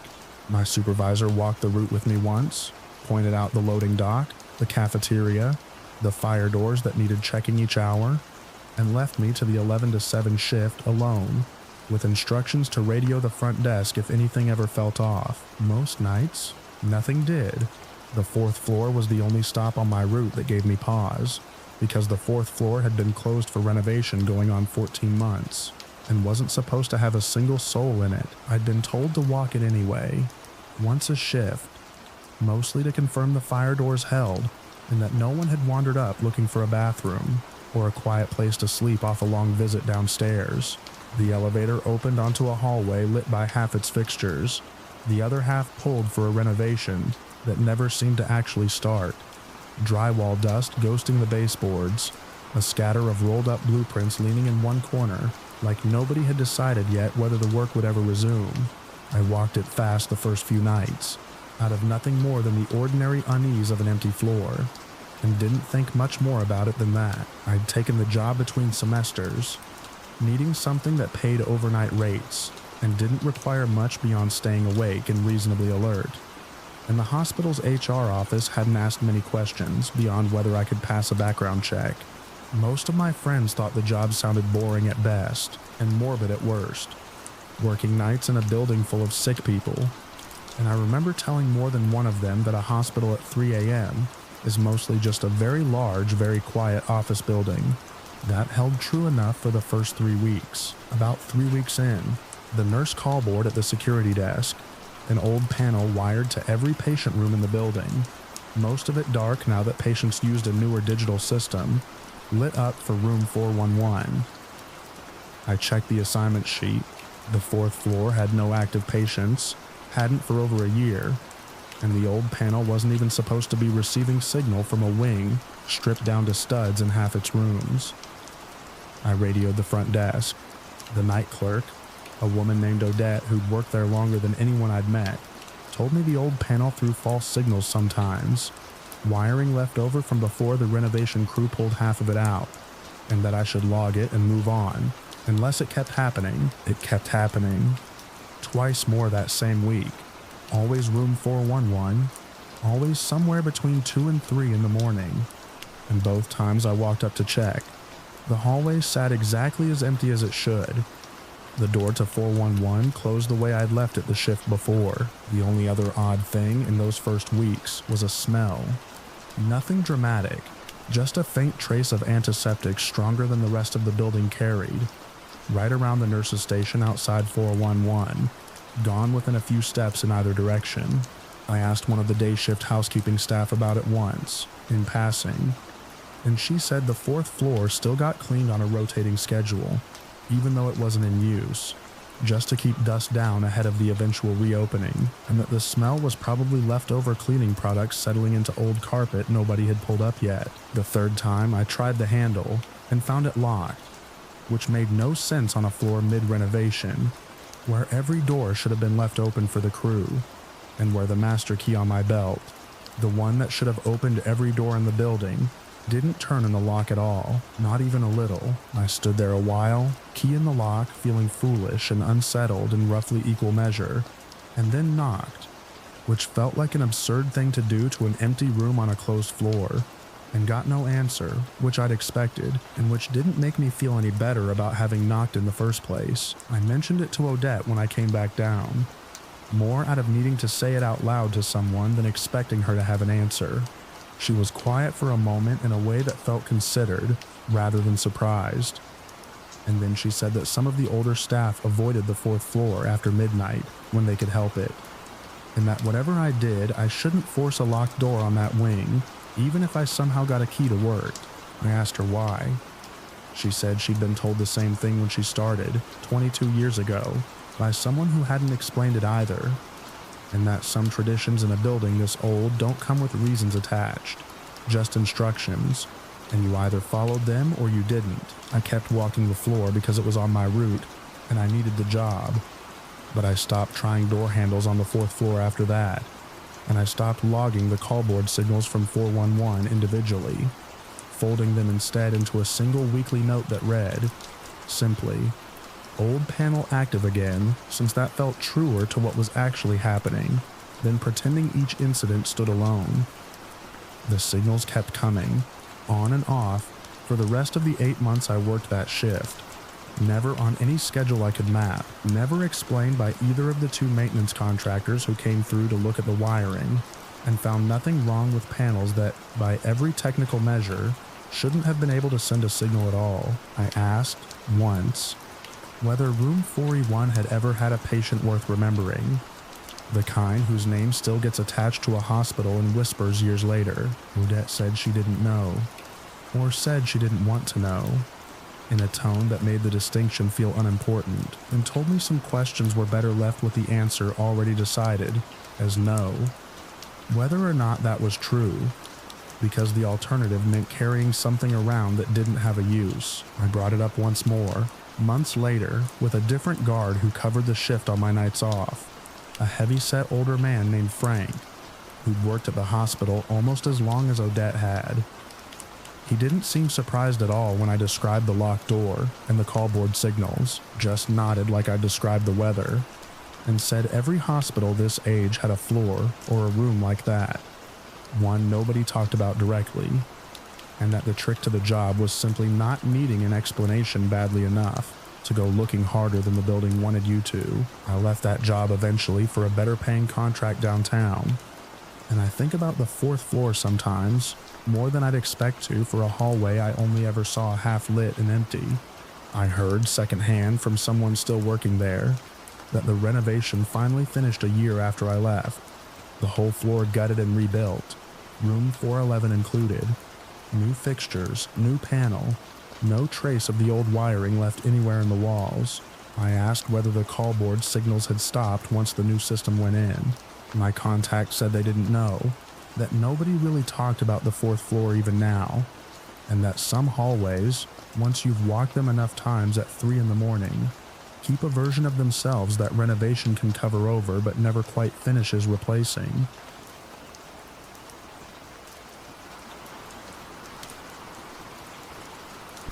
The auction house runs storage unit sales every second Saturday, cutting the padlock in front of a knot of regular bidders who get 60 seconds with a flashlight to look inside before the bidding opens. I've been coming for about a year, buying units mostly for furniture I can resell at the Sunday flea market. And Unit 118 looked, in that first 60-second sweep, like a decent one. A stand mixer still boxed, a bicycle, several black trash bags that could have held clothes or could have held nothing worth the trouble. I won it for $220, which felt fair at the time, and signed the transfer paperwork at a folding table set up in the facility's front office. I got into buying storage units almost by accident, after a small windfall from a great aunt I'd barely known, and decided, against better judgment, to spend a chunk of it on a hobby instead of anything sensible. Most units turn out to be exactly what you'd expect: broken furniture, water-damaged boxes, the occasional decent find that makes the gamble worth it. I'd learned to read a unit fast in that first flashlight sweep, gauging weight and shape through taped-up boxes, and Unit 118 had read, in those 60 seconds, like an ordinary win. I didn't yet know how much a sweep like that can miss when you're only looking for things worth reselling. The manager, a heavy-set man named Gary, who ran the place with a permanent air of being over it, told me I had until Friday to clear the unit before it got re-rented, standard policy, and handed me a new padlock to put on it once I'd finished, since the old one had been cut for the auction. I thanked him and drove over that same afternoon to start sorting, since the stand mixer alone would cover what I'd spent. The unit went 8 feet back into shadow, past what my flashlight had shown at the auction, and once I got the overhead bulb working, I saw how much I'd missed in that first sweep. Along the back wall, past the furniture, someone had set up a folding cot with a sleeping bag still zipped, a case of bottled water half empty, a box of protein bars with a sell-by date barely a month old. None of it read like storage. It read like somebody had been staying here, not stashing things here, and recently enough that the food hadn't gone stale. I found a framed photograph propped against a stack of paperbacks, a woman on a porch somewhere, squinting into sun, no name written on the back, no date, nothing that told me anything except that whoever had lived out of this unit had cared enough about her to keep it close.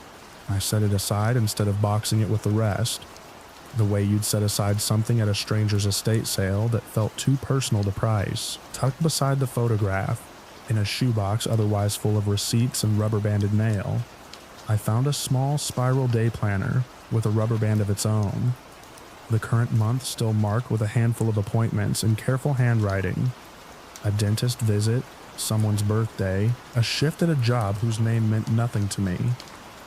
The entries ran about 3 weeks past where they simply stopped, blank pages after that, which told me less about what had happened to her than it told me how recently she'd still been expecting a future worth planning for. I went back to the front office and asked Gary, as neutrally as I could, whether units at this facility were supposed to be lived in, since it looked like somebody had been sleeping in mine. He didn't look up from his paperwork right away, and when he did, his face had the particular blankness of a man who'd been asked this before and had a rehearsed non-answer ready. He said it happens more than people think, that facilities aren't supposed to allow it, and can't really stop it either, not without cameras on every unit around the clock, and that the renter of record on 118 had stopped paying 4 months back and hadn't been reachable since. I asked if that was unusual. He said not really. People fall behind.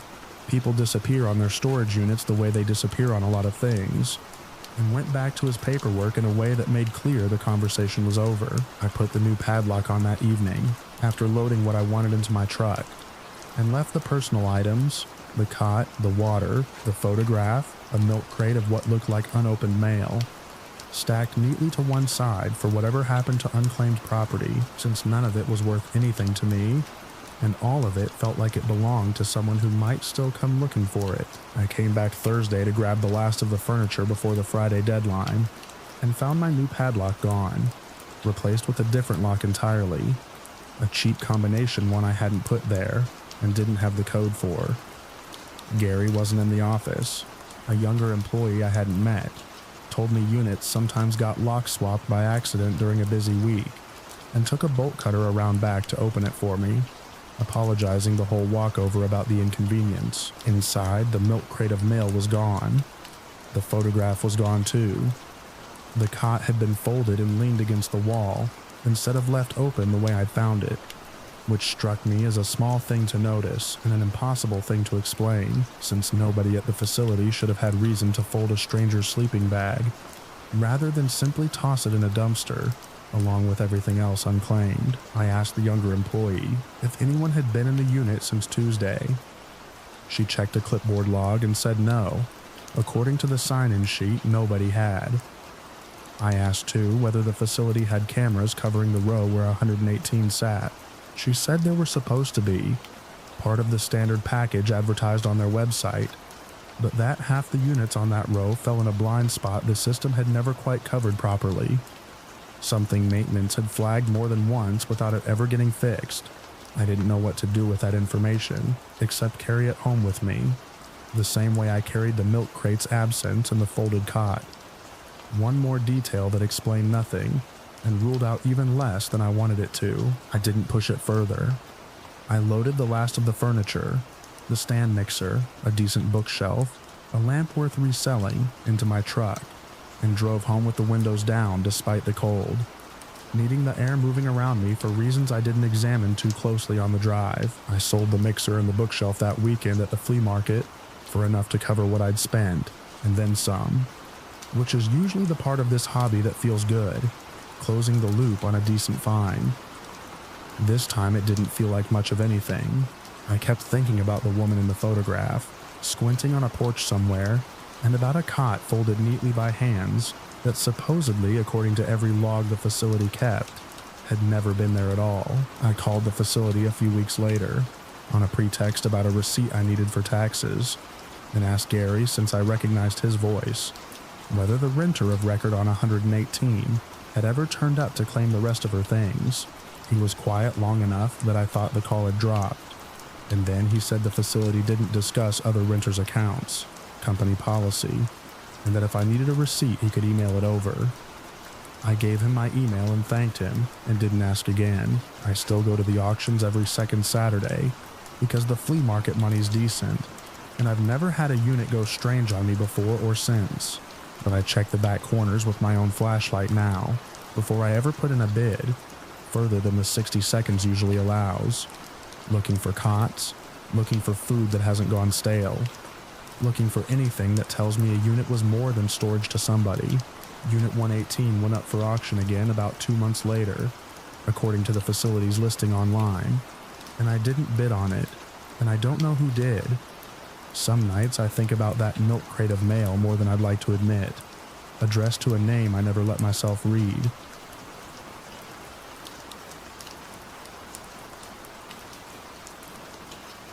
The call for volunteers went out on a Thursday, 43 hours after Callum Reyes was reported overdue from a day hike on the Ridge Trail, and I signed up because I'd hiked that same ridge a dozen times, and knew the switchbacks well enough to be useful. We gathered at the trailhead at 6 the next morning, assigned into grid teams of 4.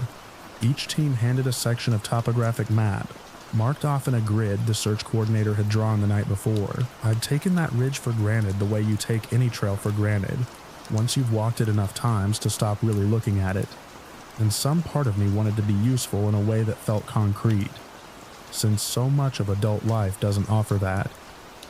Callum was 26, according to the flyer already taped to the ranger station bulletin board, last seen leaving his car in the trailhead lot on a Tuesday morning, with a day pack and no tent, which meant that by the time the call for volunteers went out, he'd already spent one full night on the mountain without shelter. My team drew the northeast quadrant, a stretch of pine forest that drops steeply toward a dry creek bed, before climbing again toward a ridgeline the trail itself never actually reached. We walked our assigned lines the way we'd been trained the evening before, 10 feet apart, calling Callum's name every 30 seconds or so, scanning the ground for anything that didn't belong there. Fabric, gear, disturbed earth. By late morning we'd found nothing. And the quiet of that kind of searching starts to work on you. 4 people spread through trees with nothing to look at but the forest floor and each other's boots. Once, around 11, one of my teammates called out that she'd found something, and the 4 of us converged on a scrap of blue fabric snagged on a briar. only to discover it was a strip torn from a feed bag. Sun faded, older than the 2 days Callum had been missing by what looked like years. We marked it anyway, per instructions, photographed it, and moved on. I remember feeling almost disappointed, which struck me as an ugly thing to feel about a stranger's possible tragedy, and which I didn't mention to anyone. Around noon, at the bottom of the dry creek bed, I found a strip of surveyor's tape tied to a low branch, orange, the kind search teams sometimes use to mark cleared ground. It wasn't on our map. I called the rest of my team over, and we followed the tape line, one strip every 20 feet or so, deeper into a section of forest the coordinator's grid hadn't assigned to anyone, on the theory that whoever had tied it knew something we didn't. The tape led us to a shallow lean-to, built from fallen branches, and a section of blue tarp, tucked against a rock outcrop where the creek bed bent sharply east. It wasn't Callum's. That much was clear even before we searched it, since Callum had been out for less than 2 days, and this shelter looked lived in for far longer. A sleeping bag gone gray with mildew, a stack of canned food with labels sun-bleached past reading, a spiral notebook swollen thick with old water damage.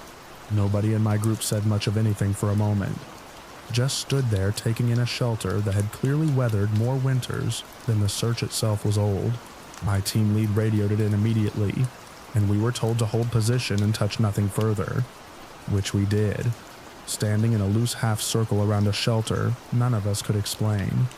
In a section of forest that officially wasn't part of the search, the coordinator and 2 rangers reached us close to 2 hours later, by which time the light had shifted enough that the lean-to looked different than it had that morning. Smaller somehow, more temporary. They photographed it, bagged the notebook, and asked each of us in turn who had tied the orange tape, since it matched no role issued to any search team that day. Nobody had an answer. One ranger said it was possible an earlier search, months back, for someone else entirely, had left tape out here that none of us knew about. Nobody working the grid that day remembered any such search. One of my teammates, a retired forestry worker named Hal, who'd done this kind of volunteer search a dozen times over the years, stood next to me at the edge of the clearing and said, quietly, that in all his years he'd never once seen search tape that didn't match a role somebody could account for, not once, and that he didn't like what that meant any more than I did. He wouldn't elaborate past that, and I didn't push him, because his face had the look of a man deciding, in real time, how much of what he actually believed he was willing to say out loud to someone he'd only just met that morning. We were pulled off that quadrant for the rest of the afternoon, while the rangers processed the site, and reassigned to walk a section closer to the main trail instead. Easier ground, more people around us. Callum Reyes was not found that day or the next, and the search was scaled back after 5 days, the way these things are when hope quietly gives way to procedure. I read later that his family kept a private search effort funded for another 2 months, without result. I ran into Hal again by chance at a hardware store almost a year later, and asked if he'd ever gone back out to that section of forest. He said he had once about a month after the search wound down, and hadn't been able to find the creek bend at all. Not from the main trail side, not from the logging road that approached it from the other direction. He said it in the same flat tone he'd used the day we found the lean-to, like a man reporting a fact rather than offering an opinion, and then he paid for his lumber and left. I haven't run into him since. I went back to that ridge trail once more, on my own, about 6 weeks after the search ended, telling myself I wanted to see the dry creek bed in different light, though if I'm honest, I wanted to see if the lean-to was still there. I found the spot where the creek bend should have been. I found no orange tape, no rock outcrop matching what I remembered, no clearing that looked like it had ever held a shelter at all. Though I want to be clear that forest changes fast after rain, and I may simply have misjudged the distance from the main trail. I still hike sometimes, though less than I used to, and I still think about the notebook the rangers bagged that day, swollen with water and whatever had been written inside it, and whether anyone ever managed to read a single page. Nobody from the search ever told me, and I stopped asking after the second time I called, and the ranger's voice on the phone went carefully, deliberately neutral. The way people's voices go when they've decided a question doesn't have an answer worth giving out loud. I keep my own maps now, the trailhead ones with the little grid squares printed on, for exactly this kind of day, folded soft at the creases from how often I take them out just to look. And I keep noticing how much unmarked forest sits just outside the edges of every single one of them.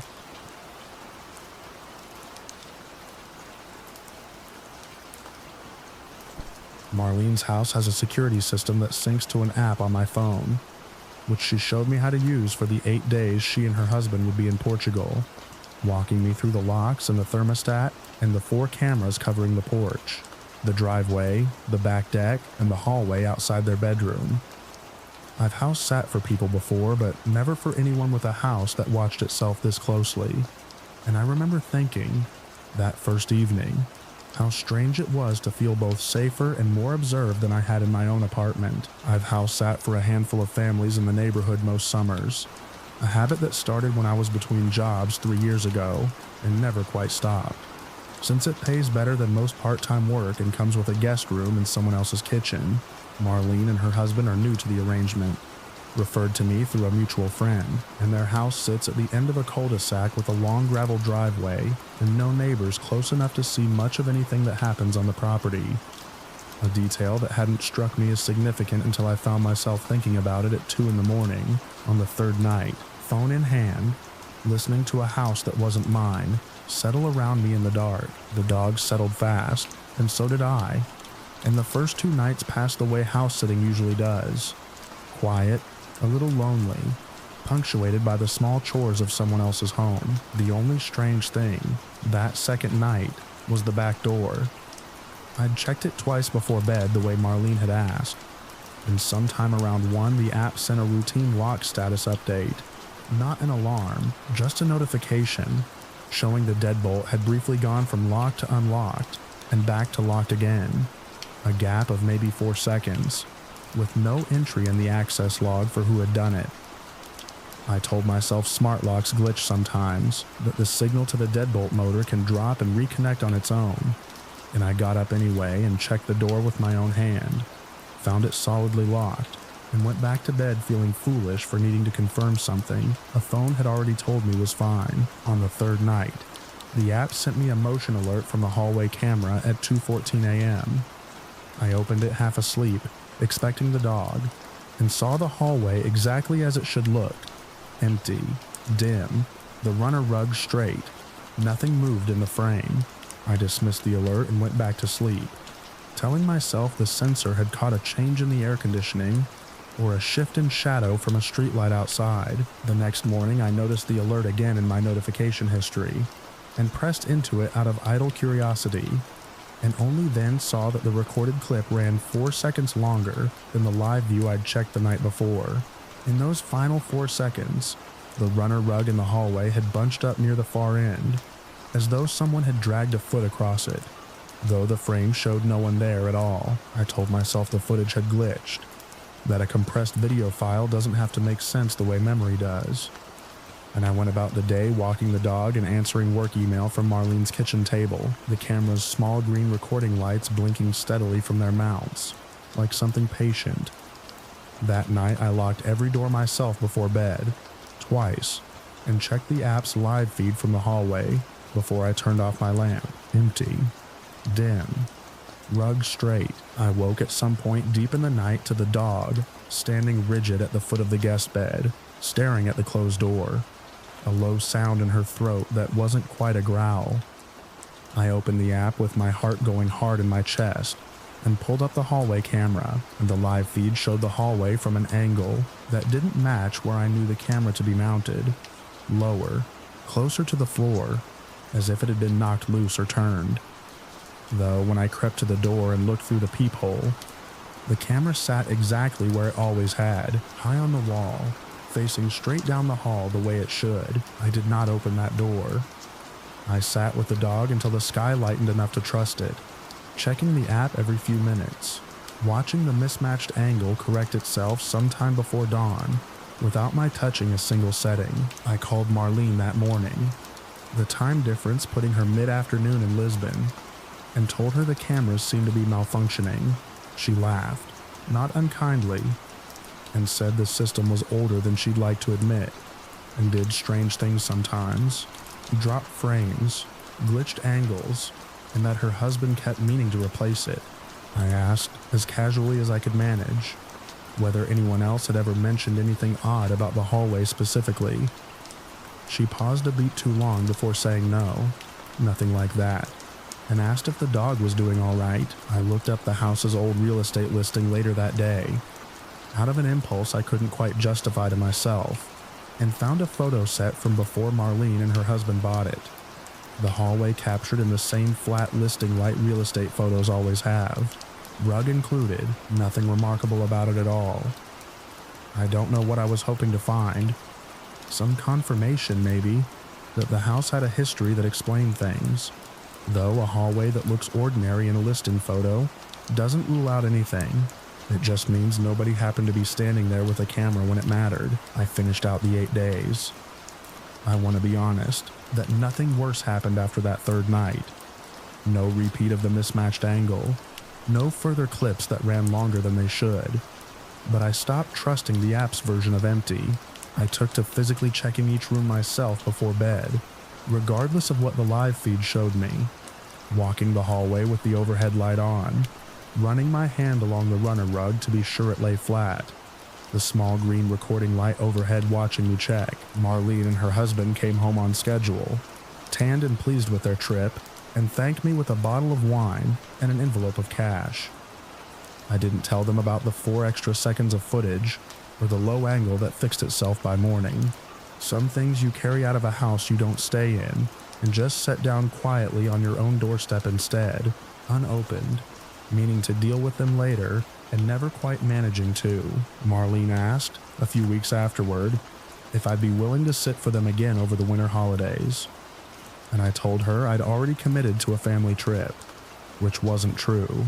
I don't know how to explain, to a woman who's never seen her own hallway do what I saw it do. Why, I'd rather lose the money than spend 8 more nights checking a rug with my own hands to be sure it hadn't moved. I still get a notification sometimes, weeks later, from an app I never deleted from my phone. Some motion caught in a hallway I no longer stand in. And I look at it before I can stop myself, every single time, half expecting the rug to have moved again.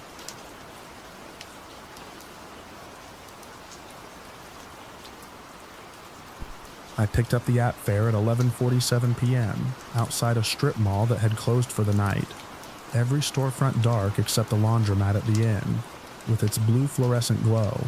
The pickup pin sat in the middle of the empty lot, rather than at any door, which the app does sometimes when GPS drifts, so I didn't think much of it until I pulled up and saw him already standing there, no phone in his hand, like he'd been waiting before I was ever dispatched. I've been driving nights for the app a little over a year now, ever since the daycare where I used to work cut everyone's hours, and I've learned the small rules that keep a night shift feeling safe.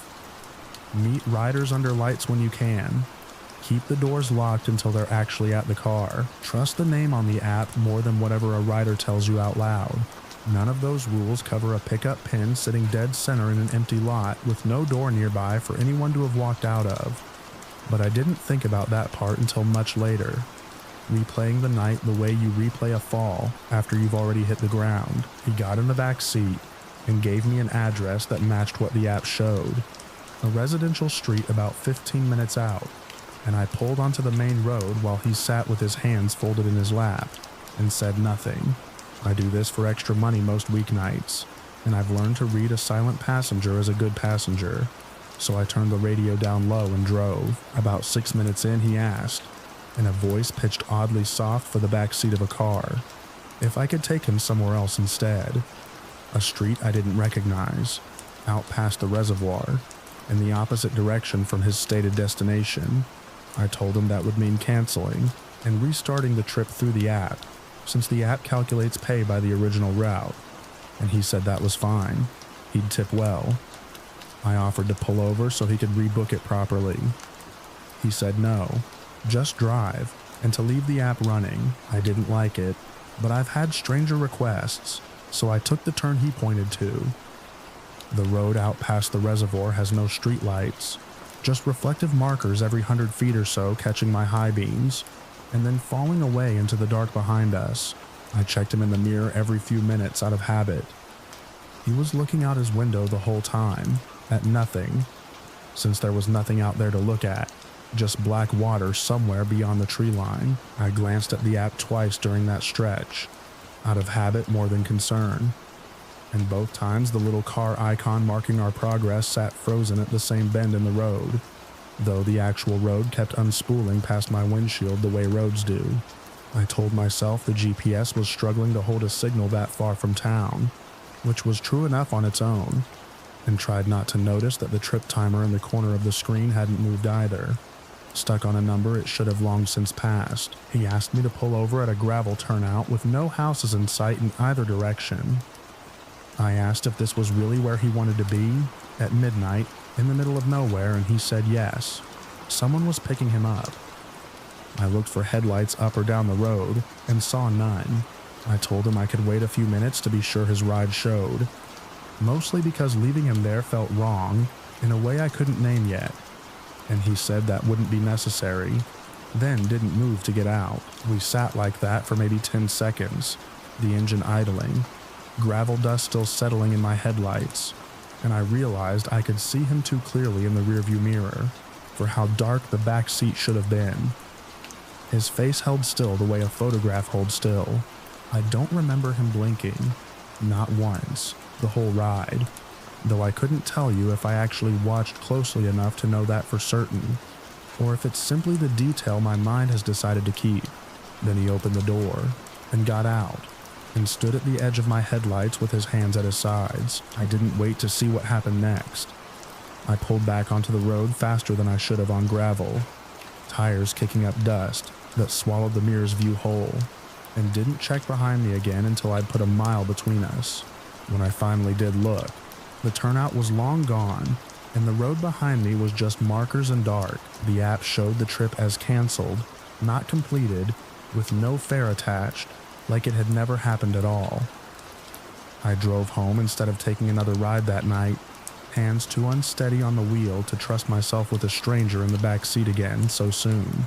I called the rideshare company's support line the next morning, and a very calm woman on the other end took my report, thanked me for flagging it, and told me that pickup pin had in fact corresponded to no account in their system for that time window. I posted about it, stripped of anything that would identify me, in an online group for app drivers in my area, mostly because I needed someone besides myself to confirm the night had actually happened the way I remembered it. Most replies were sympathetic and unhelpful in the way strangers online tend to be, but one driver, a man who said he'd been doing this 6 years, wrote back that he avoided that stretch of road entirely after dark, and had for a long time. When I asked why, he said only that some roads earn a reputation among people who drive for a living, the way certain intersections do among people who walk for a living, and left it there. I looked up the Reservoir Road on my phone that same afternoon, scrolling through nothing in particular, and found a decade-old local news item about a car found abandoned out there, with the driver's door open and no driver ever located, filed under unsolved and never updated since. I don't know if it means anything.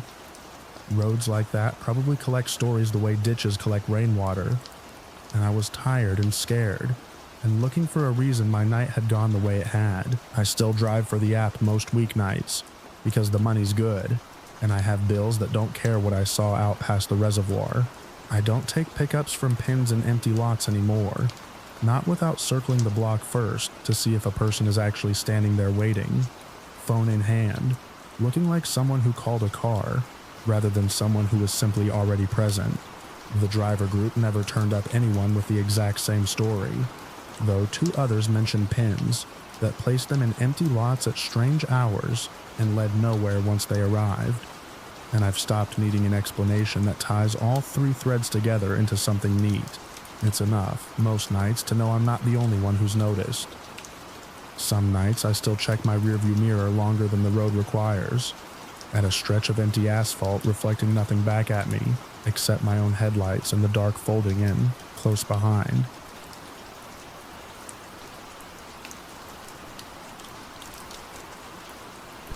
The overnight shift at the Conoco off Route 9 pays $2 more an hour than days, which is the only reason I took it. Denise walked me through the register procedures on a Tuesday afternoon and left me alone with the store at 11 that night, and by midnight I understood why the raise existed. The highway outside was a black ribbon with no other lights on it in either direction. A silver sedan pulled up to the far pump around 1, cut its engine and sat there. No one got out. I watched it for 20 minutes before I made myself stop watching it. That's the thing nobody tells you about working alone overnight. The boredom and the fear run on the same current, and you can't always tell which one is making your neck prickle. I restocked the cigarette rack, wiped down the coffee station, and told myself the driver was on the phone, or asleep, or waiting on someone. When I looked up again, the car was gone, and I hadn't heard it start. I'd taken the job because my lease was up for renewal, and the extra $2 an hour was the difference between keeping my apartment and moving back in with my mother, which is the only reason I sat with the dread instead of walking out that first night. The store is the only building for almost 4 miles in either direction. A single square of light dropped into a lot of dark fields, and Denise had mentioned on my walkthrough that cell service dropped in and out overnight depending on the wind, something to do with a tower 2 towns over. I hadn't thought much of the warning until I was the only person for 4 miles who might need to use a phone. Around 2, a man came in wearing a canvas jacket zipped to the throat despite the heat still sitting heavy from the day. He bought a bottle of water and a scratch ticket, paid an exact change, and asked me how long I'd been working there. I said it was my first night. He nodded like that, confirmed something, and told me to be careful walking to my car later, that the lot lights on the north side had been out for a week. I thanked him. He left on foot, which struck me as strange only after the door had already swung shut, because I hadn't seen him arrive. The store has a radio that plays low over the ceiling speakers, tuned to a classic rock station Denise picked, and somewhere close to 3 it cut to static for the length of a breath and came back mid-song. I checked the receiver behind the counter. Nothing was wrong with it. I told myself these old buildings do that. The wiring gets old. And I went back to restocking the cooler because moving my hands helped. A trucker pulled off around 2:50 for coffee and diesel. A big, unhurried man who filled 2 thermoses and made easy conversation about the weather. And for those few minutes, the store felt like an ordinary store again, fluorescent lit and unremarkable. I almost told him about the man in the canvas jacket, about the lights he'd known were out before I'd noticed it myself, and then didn't, because saying it out loud to a stranger passing through felt like it would make the thing more real than I wanted it to be yet. He paid, wished me a good rest of the shift, and pulled back onto the highway, taillights shrinking to nothing within a few seconds, the dark folding in behind him the way water closes over a dropped stone. The man in the canvas jacket came back at 3:40. I know the time because I'd started checking the clock the way you check a wound, and each time I looked, it was worse. He didn't buy anything this time. He stood at the counter and told me, in the same flat voice as before, that the lot lights on the north side had been out for a week, and that I should be careful walking to my car, word for word. I laughed, a short, stupid sound, and said he'd already told me that. He looked at me like I was the one repeating myself, said nothing else, and walked back out into the dark, toward the pumps where the silver sedan had been sitting 3 hours earlier. I called Denise's cell. It went to voicemail.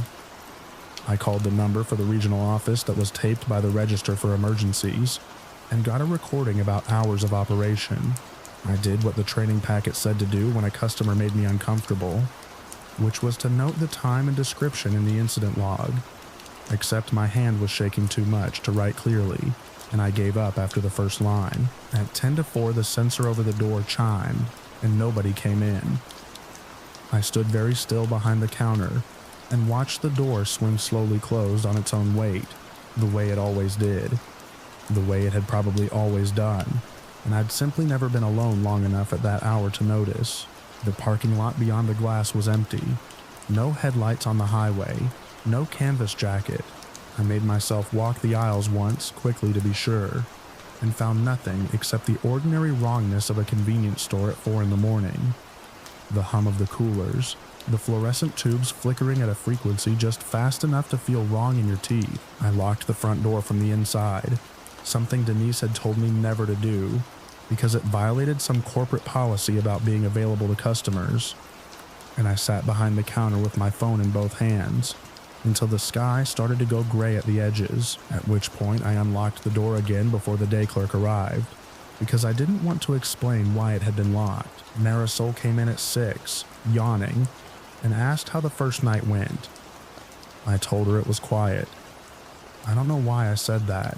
Maybe because the alternative was describing a man who repeated himself word for word, and a car that came and went without sound, and hearing how it would land in the daylight, in her hands, over the coffee maker she was already starting to brew. Denise called back around 7 and apologized for missing my calls, said her phone had been on silent, asked if everything had gone okay. I told her about the man in the jacket. She went quiet for a second too long, then said some of the overnight regulars were just strange, and that I'd get used to it, and changed the subject to schedule preferences for next week. I looked up the store's reviews online later that day, from my apartment, in the flat gray light of early afternoon, where everything felt smaller and safer than it had at 4 a.m. There was a review from 8 months earlier, 3 stars, that mentioned an overnight clerk who no longer worked there, and a line about how she'd stopped taking the graveyard shift after her second week. No explanation given. I didn't message the reviewer. I told myself it didn't mean anything, that gas stations on empty highways attract this kind of story the way porch lights attract moths, that I was building a haunting out of exhaustion and a stranger's bad manners. Curiosity got the better of me a few days later, and I asked Marisol, carefully, during the lull of a slow afternoon, whether she remembered the clerk from the review. Marisol thought about it, and said she vaguely recalled a woman named Priya, who'd worked overnights the previous winter. Quiet, kept to herself, and had put in her notice without much explanation beyond wanting a schedule change. Marisol didn't think there was anything to it. People quit graveyard shifts all the time, she said. The hours wear on you regardless of what does or doesn't happen inside the store. I let it drop, though I noted, without meaning to, that Priya's notice had come at the start of her 3rd week, same as the review said. Same week I was starting. I took the shift again the next night, because I needed the $2 extra an hour, and the one after that, and nothing happened either time, which somehow unsettled me more than if something had. I keep the incident log page folded in my jacket pocket now, the one with the single shaking line of handwriting, though I couldn't tell you what I'm keeping it for. Some nights the lot lights on the north side flicker on schedule, and some nights they don't, and I've stopped asking Denise which nights are which, because some questions get you an answer you have to carry home with you, out past the pumps, into a parking lot that stays dark right up until the edge of your own headlights.